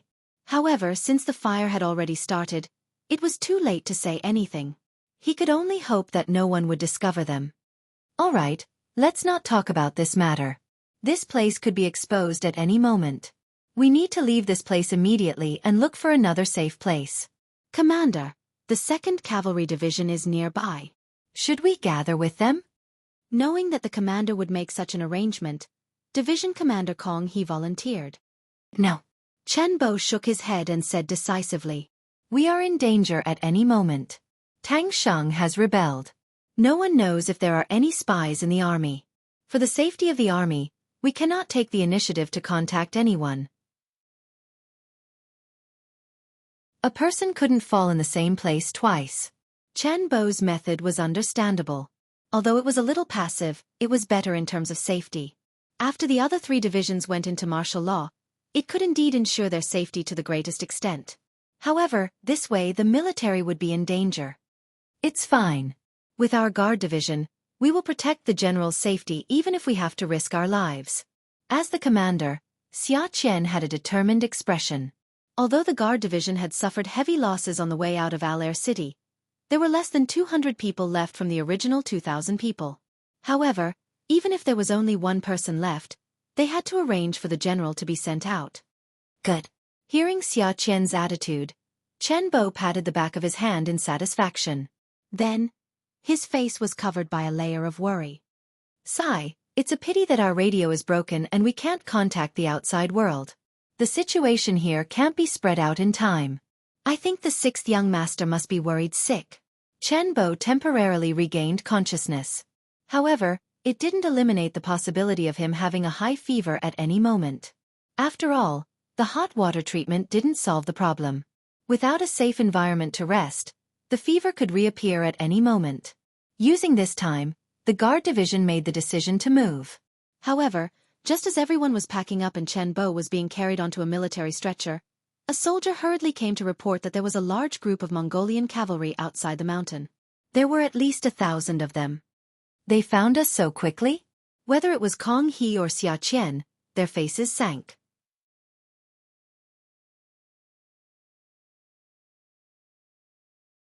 Chapter 1379. Maybe this is fate. How about this? You guys go first, and I'll cover you. Remember, no one can have the right to mobilize the army without an order. If I die, then wait for the 6th young master to send a new commander to give the order. In comparison, Chen Bo's expression was calmer, as if everything that happened was not out of his expectations. "No, if we're leaving, we'll leave together." Xia Qian and Kong He said almost at the same time. As the captain of the guards, protecting Chen Bo was his most important task. Once the commander was in trouble, he would naturally not be able to avoid punishment. It was understandable that he would say such words. However, Kong He was the commander of the 2nd Cavalry Division, so he did not need to do this. However, Kong He still made such a decision. When Chen Bo heard it, he could not help but sigh. He could understand Kong He. He was originally the commander of the 2nd Cavalry Division, but because he was worried about his illness, he took the initiative to leave the division. Now, it was not impossible for him to return to the division, but after he returned, he would probably only be able to hide in the dark and would not be able to mobilize the army. After Tang Sheng's rebellion, without Chen Bo's orders, even the commander could not mobilize the army. He felt that this commander had no authority. Instead of going back to hide, he might as well kill the enemy here and leave his life or death to the heavens. In fact, Chen Bo used to trust Commander Kong He very much. Otherwise, he would not have arranged for him to guard the nest in the far eastern region when he sent troops to rescue Beginning City. However, since there was a problem with Tang Sheng as the commander, he had given the order that the army should not move without orders, so he had to treat everyone equally. Sighing, Chen Bo knew that it was impossible to chase the two of them away. He could only speak while he was still conscious. Since that's the case, let's move to a safe place now. Let's go. After Xianxia agreed, he ordered the guards to speed up. At the same time, he sent out scouts to scout the enemy's situation. He wanted to find an opening where the enemy was weak to charge out. There were 1,000 Mongolian cavalrymen surrounding this area. They were quite lucky and were patrolling this area. When they heard the report from the scouts, they rushed over with the intention of giving it a try.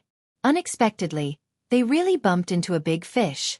Although he wasn't sure if the person who was surrounded was a general from the Far Eastern region, it was already a great achievement that he was able to fight back. The Mongolian general's eyes glowed with excitement as he said, "Don't be in a rush to attack. We need to surround them before we attack. In any case, we cannot let a single person escape." It had to be said that these Mongol cavalry were quite strong. After roaming the Siberian region for many years, they had unique experience in fighting cavalry in mountainous regions. In this aspect, even the 5-star army that had been through hundreds of battles would not be their match. This was also the main reason why Yang Chendong did not immediately head for Arching, but instead set up an ambush beside the Amuga River. It was because they were good at fighting in the mountains that the 1,000 Mongolian cavalrymen did not take the Far Eastern army seriously.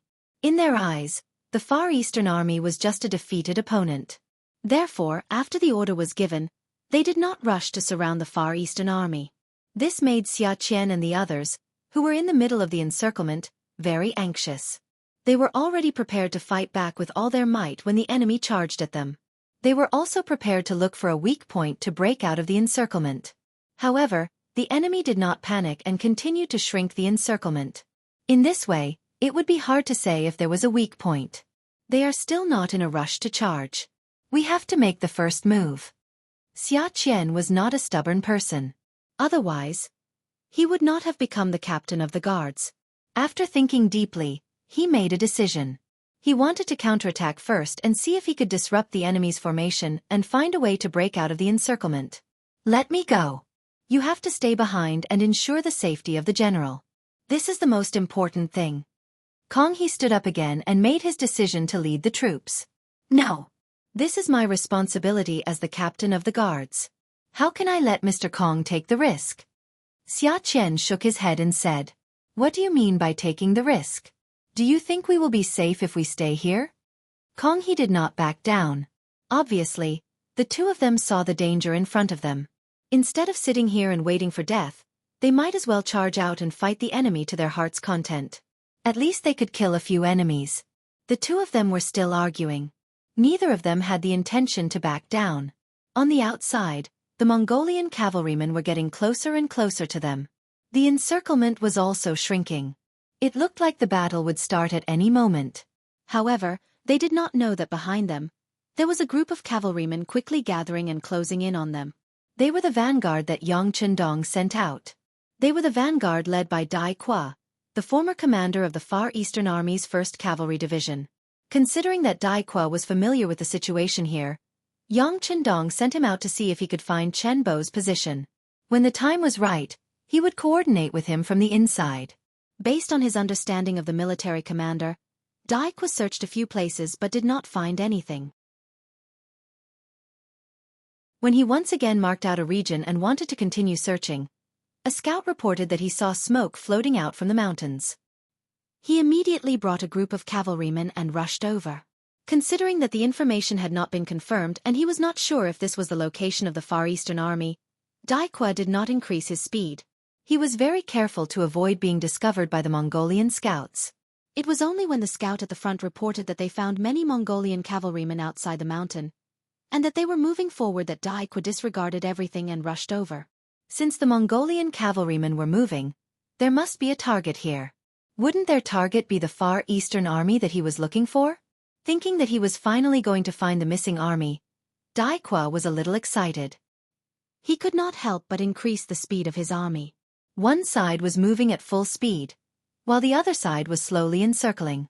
With one increasing and one decreasing, the distance between the two sides was quickly closing. A huge battle was brewing in the forest. Reporting, a large number of unknown cavalrymen have appeared behind us. The Mongolian scouts were not incompetent. Dai Qua's actions behind them finally attracted their attention. At this moment, the distance between the two sides was less than 10 li 20 li of open land and 10 li of forest. This was the distance that the scouts usually patrolled.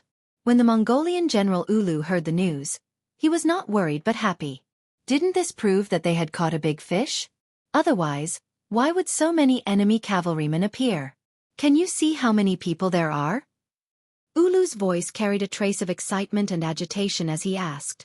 There are too many trees, so I can't be sure. However, there should be no less than 1,000 people. The scout first shook his head and then thought carefully before explaining. Okay. Hearing that there were no less than 1,000 people, Ulu was even more delighted. If there were too many enemies, he might have to consider whether or not he had the strength to fight. However, if they were on the same level as him, he had nothing to worry about. With the same number of soldiers, his cavalrymen were better at fighting in the mountains. He was confident that he could deal a heavy blow to the enemy. Send down the order. Apart from leaving 200 men to keep an eye on the target in the mountains, everyone else get ready to charge. Ulu decided to take down this group of enemy cavalrymen. In order to obtain the merit, he did not have the intention to report it to his superiors. This caused him to lose the last chance to kill Chen Bo.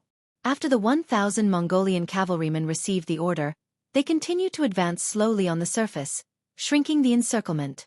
However, they were secretly prepared to turn around and fight at any moment. Dai Qua, who was quickly approaching from behind, did not notice this. He did not care who was surrounded. Based on the principle that an enemy of an enemy was a friend, he had to save them. As for whether or not he could defeat them, he was still confident. He was once a member of the Far Eastern Army, so Dai Qua naturally knew about the strength of some Mongolian cavalrymen. Because the enemy had lived here since young, they were used to fighting in the mountains. If it was a one-on-one, he did not have much confidence. However, the scouts had reported that the enemy only had 1,000 cavalrymen. In terms of numbers, he had twice the enemy's. Furthermore, he had led the army through the baptism of war. Many of the soldiers were not veterans, but they had been through life and death situations.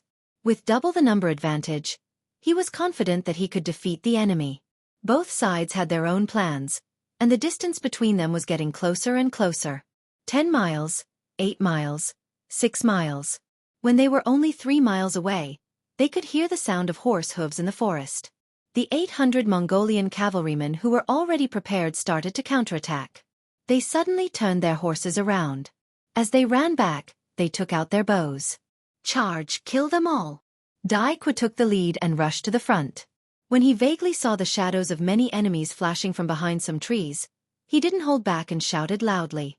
When enemies meet on a narrow path, the brave will win. In the dense forest, the speed of the warhorse was not much of an advantage. Whoever was braver and more courageous would naturally have the advantage. There was no need for anyone to give any orders.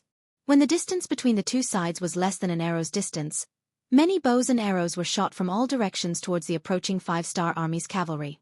Ding ding dang dang, the sound of arrows clashing with cavalry swords could be heard. The 5-star army soldiers did not show any signs of fear and continued to charge forward.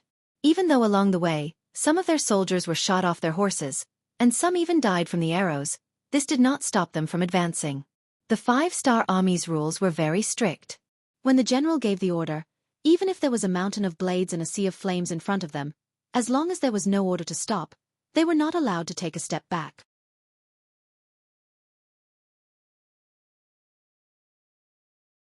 Chapter 1380. Under the strict military rules, the 2,000 cavalry did not retreat at all. They could only continue to advance, closing the distance between the two sides. At the same time, the archers started to reflect the arrows. In terms of archery, the 5-star army had put in a lot of effort into training. Even though most of the Mongolian cavaliers had used the geographical advantage to hide behind some trees, the retaliation from the 5-star army's archers still brought quite a lot of pressure to them. Even though their damage was not as great as when they were on the plains, they still managed to suppress the enemy's archers. After the 5-star army paid the price of 200 cavalry casualties, they managed to close the distance between the two sides, and their advantage in numbers showed. This also forced the Mongol army, which only had 800 cavalry, to retreat. Yu, who was leading 200 cavalry to wait for news of the army's victory, suddenly heard that the battle was not going well and that the army was being forced to retreat. A look of panic flashed across his eyes. It was not as if he had never seen the strength of the Far East Army before. Tang Sheng, the commander of the 2nd Cavalry Division, was not the only one who had surrendered. He had led an entire division of more than 8,000 men. As one of the Mongol generals, Yu had seen the training of the Far Eastern Army. It was really normal, and compared to them they were more than 10% weaker. Logically speaking, such an army should not be hard to defeat. As long as the arrows successfully suppressed the enemy until they couldn't even raise their heads, then they could find a suitable moment to suddenly attack. With the momentum of a tiger leaping down the mountain, it was possible to destroy the enemy's formation. At the same time, the enemy's fighting spirit and morale would also be destroyed. Once the morale of the army was messed up, no general would be able to turn the tables. As such, before this battle, Yu was really confident. However, who would have thought that the enemy would be so strong? In just a short time, they had actually charged over and forced his army to retreat? Yu's face was filled with confusion, wondering how the strength of the Far Eastern Army had suddenly increased by so much. Suddenly, another wave of battle cries entered his ears. When he looked over in panic, he saw hundreds of Far Eastern armies suddenly attacking. Without enough preparation, his remaining 200 cavalry were actually suppressed. The ones attacking were the 200 guards who stayed by Chen Bo's side. They had also heard the battle cries from the mountains. Based on their intuition, they knew that the reinforcements had arrived. Logically speaking, without Chen Bo's tiger tally, the various divisions could not act rashly. However, since the reinforcements had arrived, they naturally had to do something. After some discussion, Kong He and Xiaqian each led 100 warriors and rushed down the mountain from 2 different directions. They used practical actions to support the reinforcements, to create a center.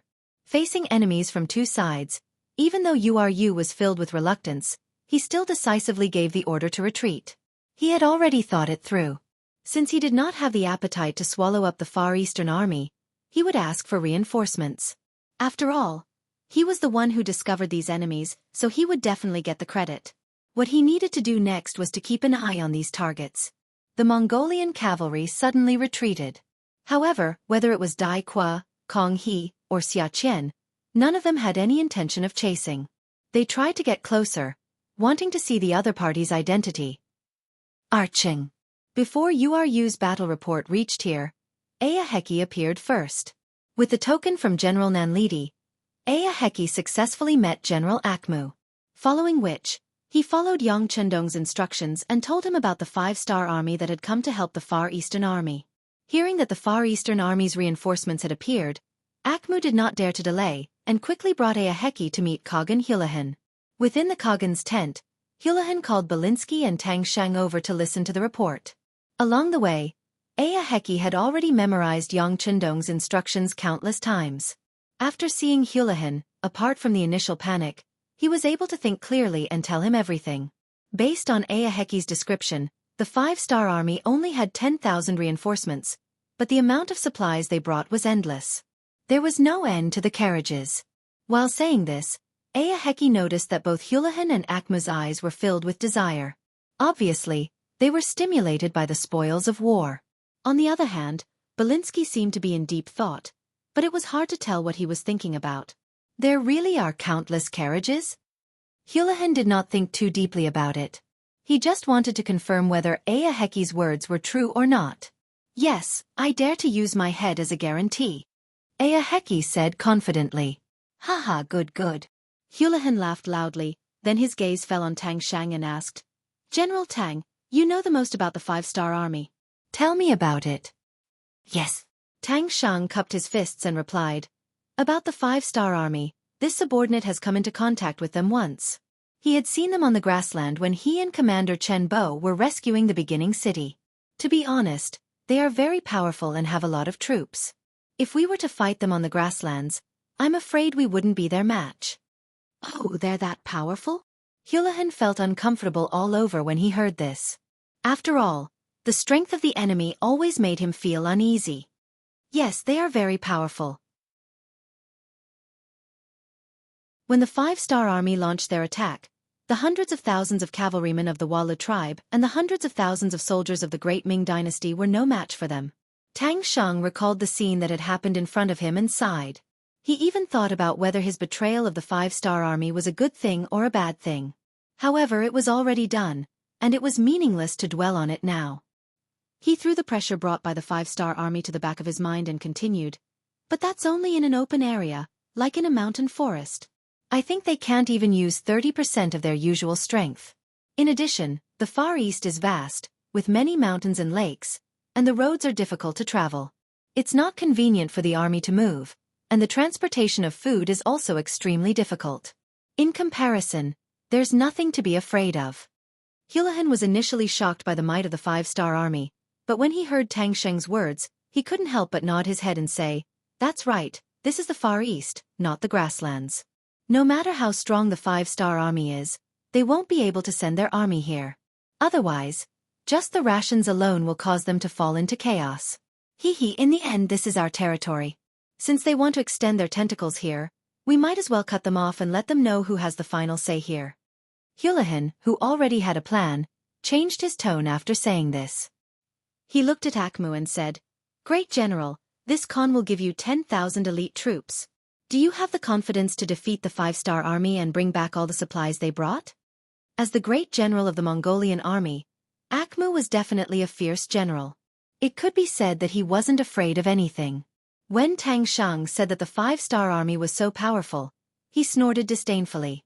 He wanted to prove that he was the strongest when he had the chance. Now that he had been chosen, there was no reason for him to disagree. He immediately said loudly, "Don't worry, Great Khan. 10,000 elite troops will be enough to take care of this five-star army reinforcements."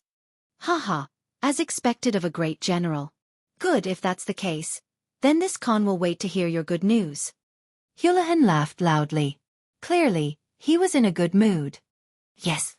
A proud expression flashed across Akmu's face as he turned and left. Belinsky and Tang Sheng then left as well. After walking out of Hurahan's residence, Belinsky suddenly stopped in his tracks and looked at Tang Sheng, asking, "General Tang, the five-star army only has about 10,000 cavalrymen. Why do we need to bring so many supplies when we're out?" Tang Sheng chuckled and said, "The five-star army doesn't lack money at all. Although they have been fighting in the north and south for the past few years, I have never heard of a shortage of resources. Every time they go to war, they will bring enough supplies and supplies. This has already become a habit." "I see." After hearing this, Belinsky couldn't help but reveal a look of shock. Earlier, he was wondering if this was a trap set by the five-star army. Now, it seemed that he was thinking too much. However, when he thought about how rich the five-star army's resources were, he couldn't help but yearn for it. Unfortunately, he had already joined forces with Hulahan and offended the five-star army. It would be difficult for him to cooperate with them in the future. Not long after Belinsky and Tang Sheng left the residence, another scout came to see them. They were sent by General Ulu to ask for reinforcements. When Hulahan heard that he had found traces of the Far Eastern army, he was naturally overjoyed. However, he didn't immediately send troops to eliminate them. In his opinion, the Far Eastern army was already a dish in his bowl that could be picked up at any time. Instead, the five-star army was the target that needed to be dealt with immediately. He was afraid that if he was late, the five-star army would run away. "Go back and tell General Ulu that this Khan will send 1,000 cavalry to help. Have them keep an eye on the Far Eastern army. When General Akmu returns in triumph, it will be time to send troops to deal with the Far Eastern army." Hulahan made the decision to deal with the five-star army first before dealing with the Far Eastern army. What he didn't expect was that this move would give the Far Eastern army, which was already on the verge of death, time to breathe. This would sow the seeds of his defeat. General Dai Qua led the army to meet up with Division Commander Kong He in the mountains. Then, he went to see Commander Chen Bo, who had fainted once again. After the temperature dropped again, Commander Chen Bo slowly woke up. When he opened his eyes and saw Dai Qua, his originally dispirited aura also became excited. "Division Commander Dai, why are you here? Did the reinforcements arrive?"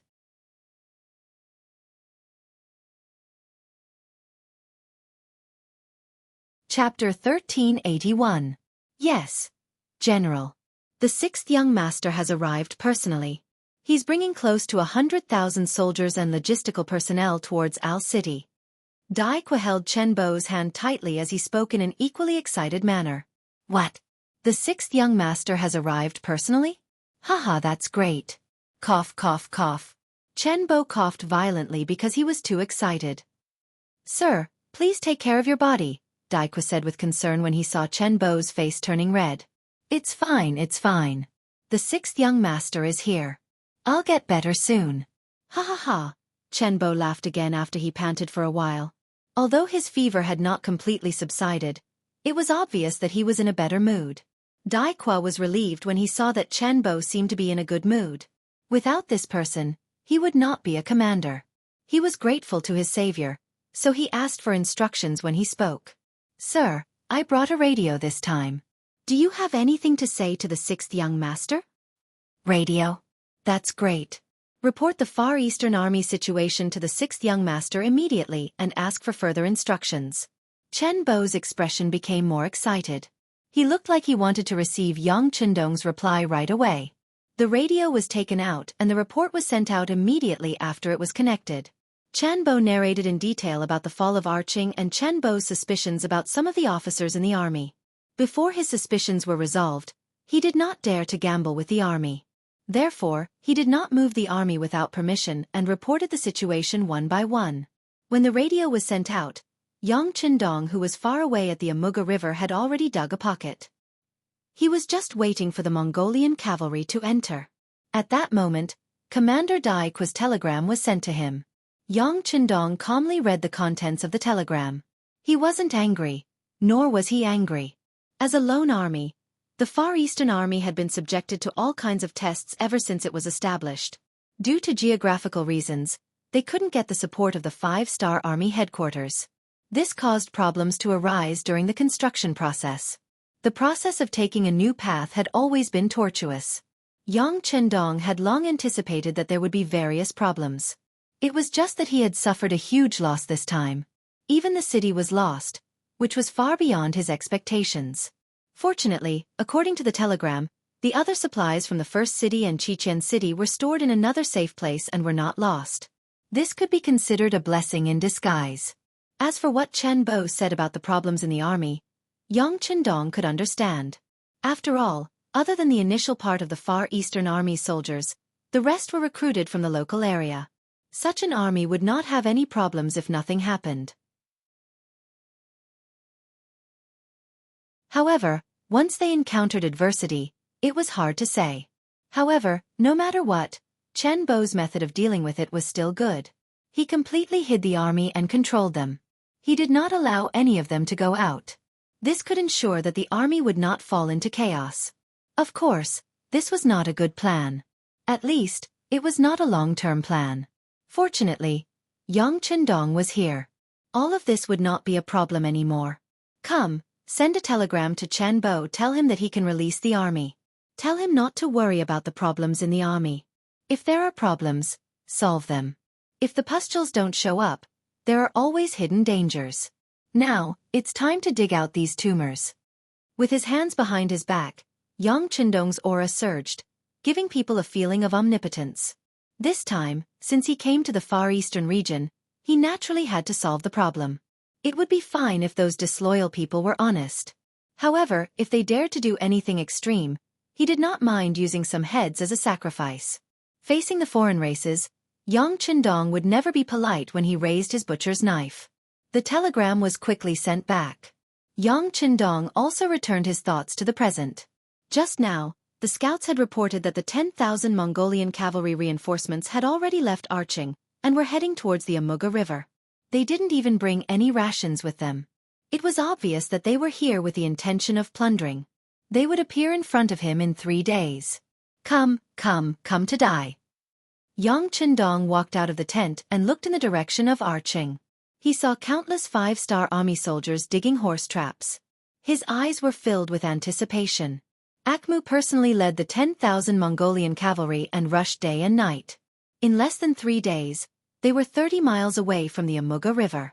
The scouts had already been sent out and there would be news soon. While arranging for the army to rest, Akmu also waited for the news from the scouts. He had already prayed to Tengri more than once that the 5-star army would not escape. Perhaps the prayers were effective, as the scouts returned and reported that the 5-star army was just 20 miles away from them. That's right. When he heard that the enemy was not 30 miles away but 20 miles away, Akmu heaved a sigh of relief. This was enough to prove that the 5-star army had been rushing and not waiting at the same spot. If the 5-star army's position did not change a few days ago, he would have thought that the enemy already knew that he was coming and had prepared a trap for him. But now, the enemy had left their original position. This was enough to prove that his suspicions were unnecessary. In the past few days, the 5-star army had only rushed a few dozen miles. Not only did this not make Akmu think too much, it even made him look down on them. Just from the speed of the other party's movement, they were not a strong army at all. Naturally, his confidence in this battle had risen a little. Pass down the order. The army should have a good rest. We will attack the camp tonight. All right, let the people guarding a Heki relax and prepare some good food for him. Akmu said with a relaxed expression. He had some suspicions about a Heki before, so he arranged for people to watch him. Now that he did not have so many suspicions, he did not need to watch him too closely. Who knows, he might be a meritorious official. As the general that the Khan of Siberia relied on the most, Akmu was very proud and also very careful. He did not even send people to contact General Ulu. He decided to send a message after the attack tonight. This way, he could guarantee that he would take all the credit and not leak any information before the attack. It had to be said that this kind of consideration was very careful. But this time, the opponent was Yang Chendong. He was a war god who had carried out countless dangerous missions in both his previous life and this life. If they had to be compared, then one was the bright moon in the sky and the other was the light of a firefly. There was no comparison at all. Even though Akmu used all his methods, none of his actions could escape from Yang Chendong's grasp. When he learned from his scouts that the Mongolian cavaliers had entered a resting state while he was 20 miles away, he predicted that they might come to ambush the camp at night. After calling Tianhu, Beta Persei and the others, Yang Chendong gave the order to meet the enemy tonight.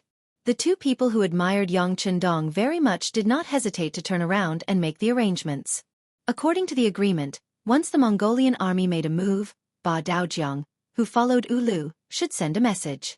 But now there was no news, so it was a bit hasty to prepare to meet the enemy. But the order was given by Yang Chendong, so no one doubted it. Time quickly passed from noon to afternoon, and then the sky slowly darkened. The scouts sent a message through the radio. The Mongolian cavalry had indeed begun to move. They had moved. After receiving this news, Beta Persei was not surprised at all. Since the young master said that they would come at night, then they would definitely come. Send a message to Ba Daojiang. Once the battle starts, tell them to surround Akmu from the back and try to kill as many enemies as possible. Yang Chendong said confidently with his hands behind his back. This time, he was not greedy to the point that he would not let even one enemy escape. After all, it was 10,000 cavalry, and he only had a little more than 10,000 troops. It would not be a problem to heavily injure the enemy, but it would be too difficult to kill them all. In other words, after this battle, the 5-star army's strength would be known to the Siberian Mongolian cavalry. As long as the enemy did not have a pig's brain, they would definitely think of a way to leave this place. Taking advantage of this opportunity, they would kill as many enemies as they could. The 5-star army had already made their preparations. They had dug a big hole and were only waiting for the enemy to walk into it. Akmu, who did not know this, was indeed walking step by step towards the abyss. After the sky darkened, Akmu, as the general, gave the order to attack. 10,000 Mongol cavalrymen got on their horses and charged over in a grand manner, causing the birds in the forest to fly into the air in a panic. They seemed to have sensed the powerful killing intent as well. It was only a distance of 20 miles, and the Mongolian vanguard who had already planned out the best route took less than an hour to reach the area 2 miles away from the 5-star army's camp. At this moment, the 5-star army's camp was in a state of panic. It gave people the feeling that they did not expect anyone to attack them at this moment. They were completely unprepared. Get into formation. When Akmu arrived with the main force of the Mongolian cavalry, he also saw this scene. Immediately, his face was filled with joy. The chaos in the enemy camp made him look like a cat playing with a mouse. In order for the cavalry to unleash their full potential, they had to display their ferocious offensive abilities during the charge. Only by doing so would they be able to severely injure their opponents at the first moment and gain the initiative on the battlefield. This also required them to spread out in a formation that was dense enough and not obstructed each other at the same time to ensure that their combat strength could be better displayed.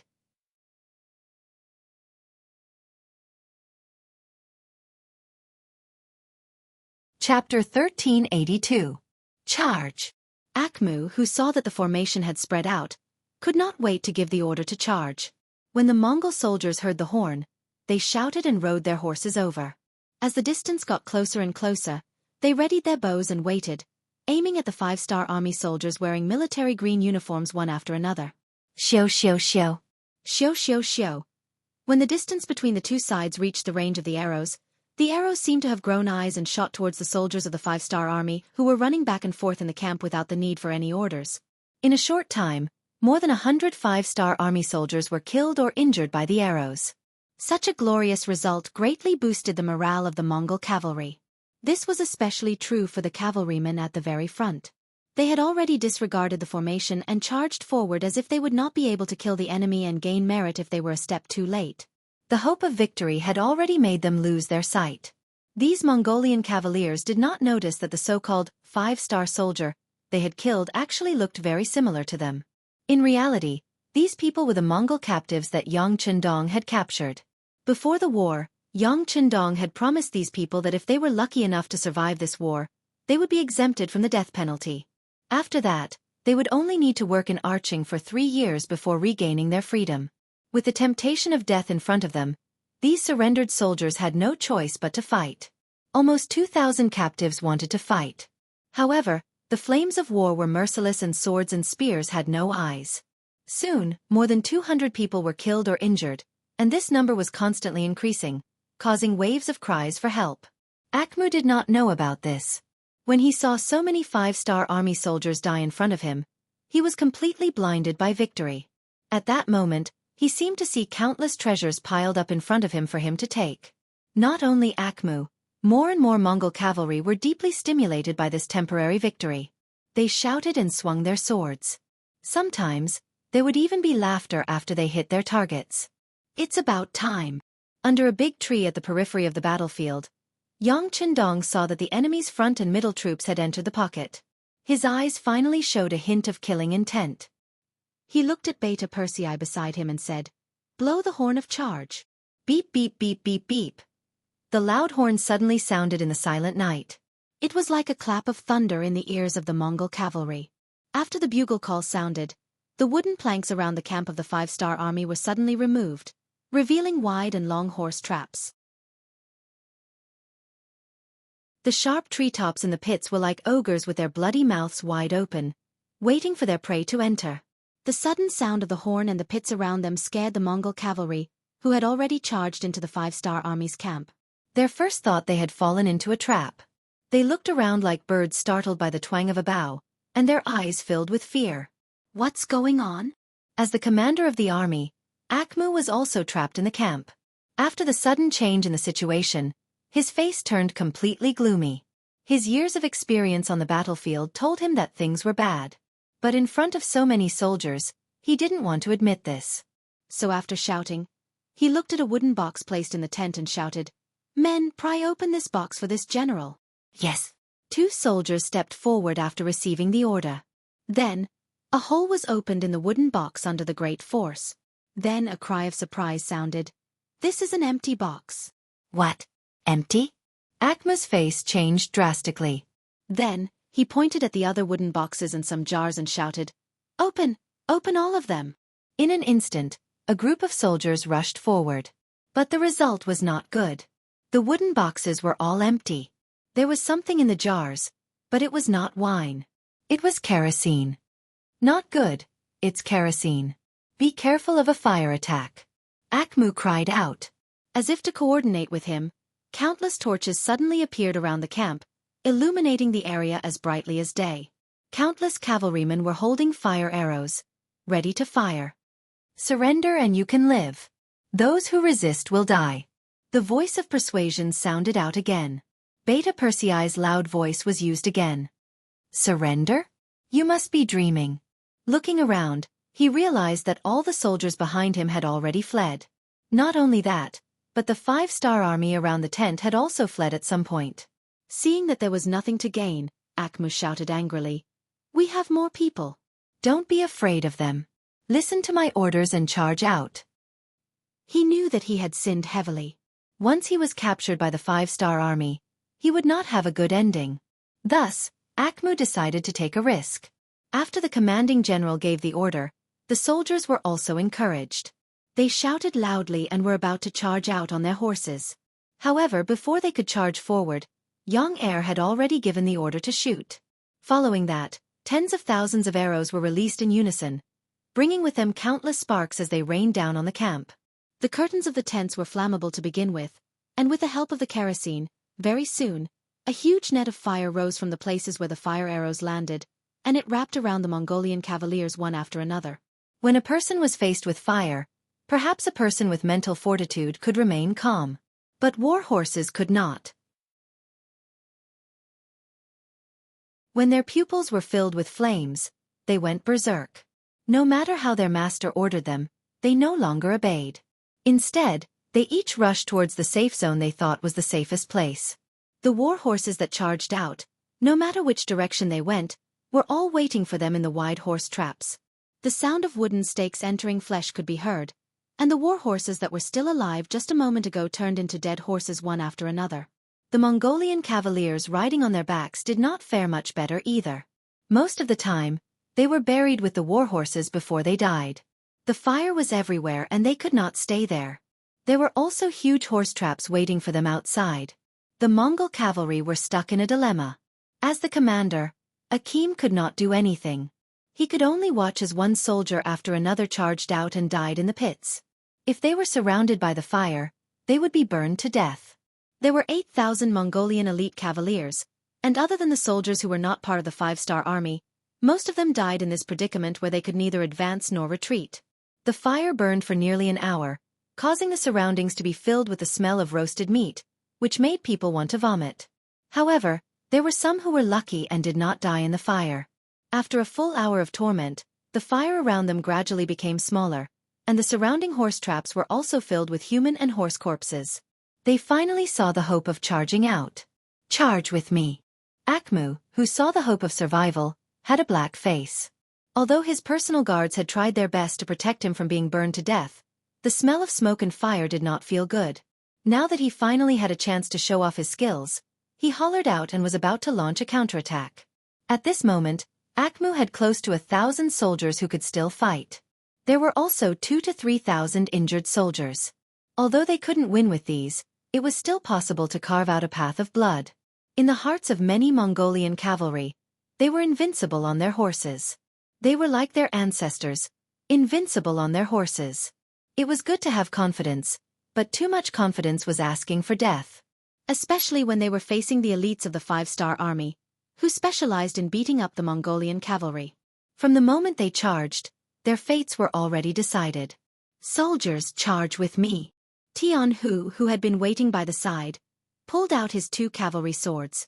He had wanted to experience the skills of the Siberian Mongol cavalry. If it was not for Yang Chindong's plan, he would have charged out long ago. Luckily, there were still a few thousand enemies left on the battlefield, which was enough for the number 1 cavalry army to practice their swords.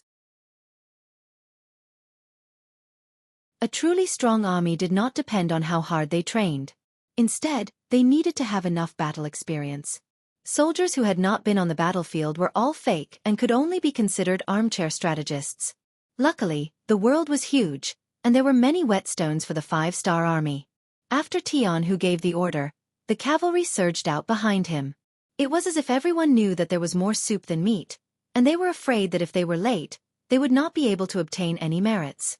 The wolves moved, and after the soldiers of the number 1 cavalry army charged, a killing intent filled the sky as they charged at the charging Mongolian cavalry. That killing intent seemed to have turned into a physical aura that charged into the enemy camp. For some reason, including Akmu, many of the Mongolian cavalry could not help but feel a chill run down their spines. This was the manifestation of the killing intent turning into a physical form. It was like a butcher. After killing so many pigs, even if they were alive, they could not help but shiver. The charge of the Mongolian cavalry did not stop because of this. They were like how they dealt with the small Russian tribes, spreading out and trying to use the wolf pack tactic to split up and win. Although they felt a chill in their bones when they charged, since they chose to charge, they would not stop for no reason. Arrow formation. Jianghu, who was charging at the front, had no intention of stopping either. This was not the first time they had faced a pack of wolves, so they used the short arrow formation to charge forward as if they were familiar with it. Countless facts had proven that the Mongolian cavalry were not scary. They just needed to maintain their hearts in charge according to what they had learned in their training. You're tuning in to the Wisdom Diary YouTube channel. Don't forget to subscribe and join us on this journey to catch the most captivating stories.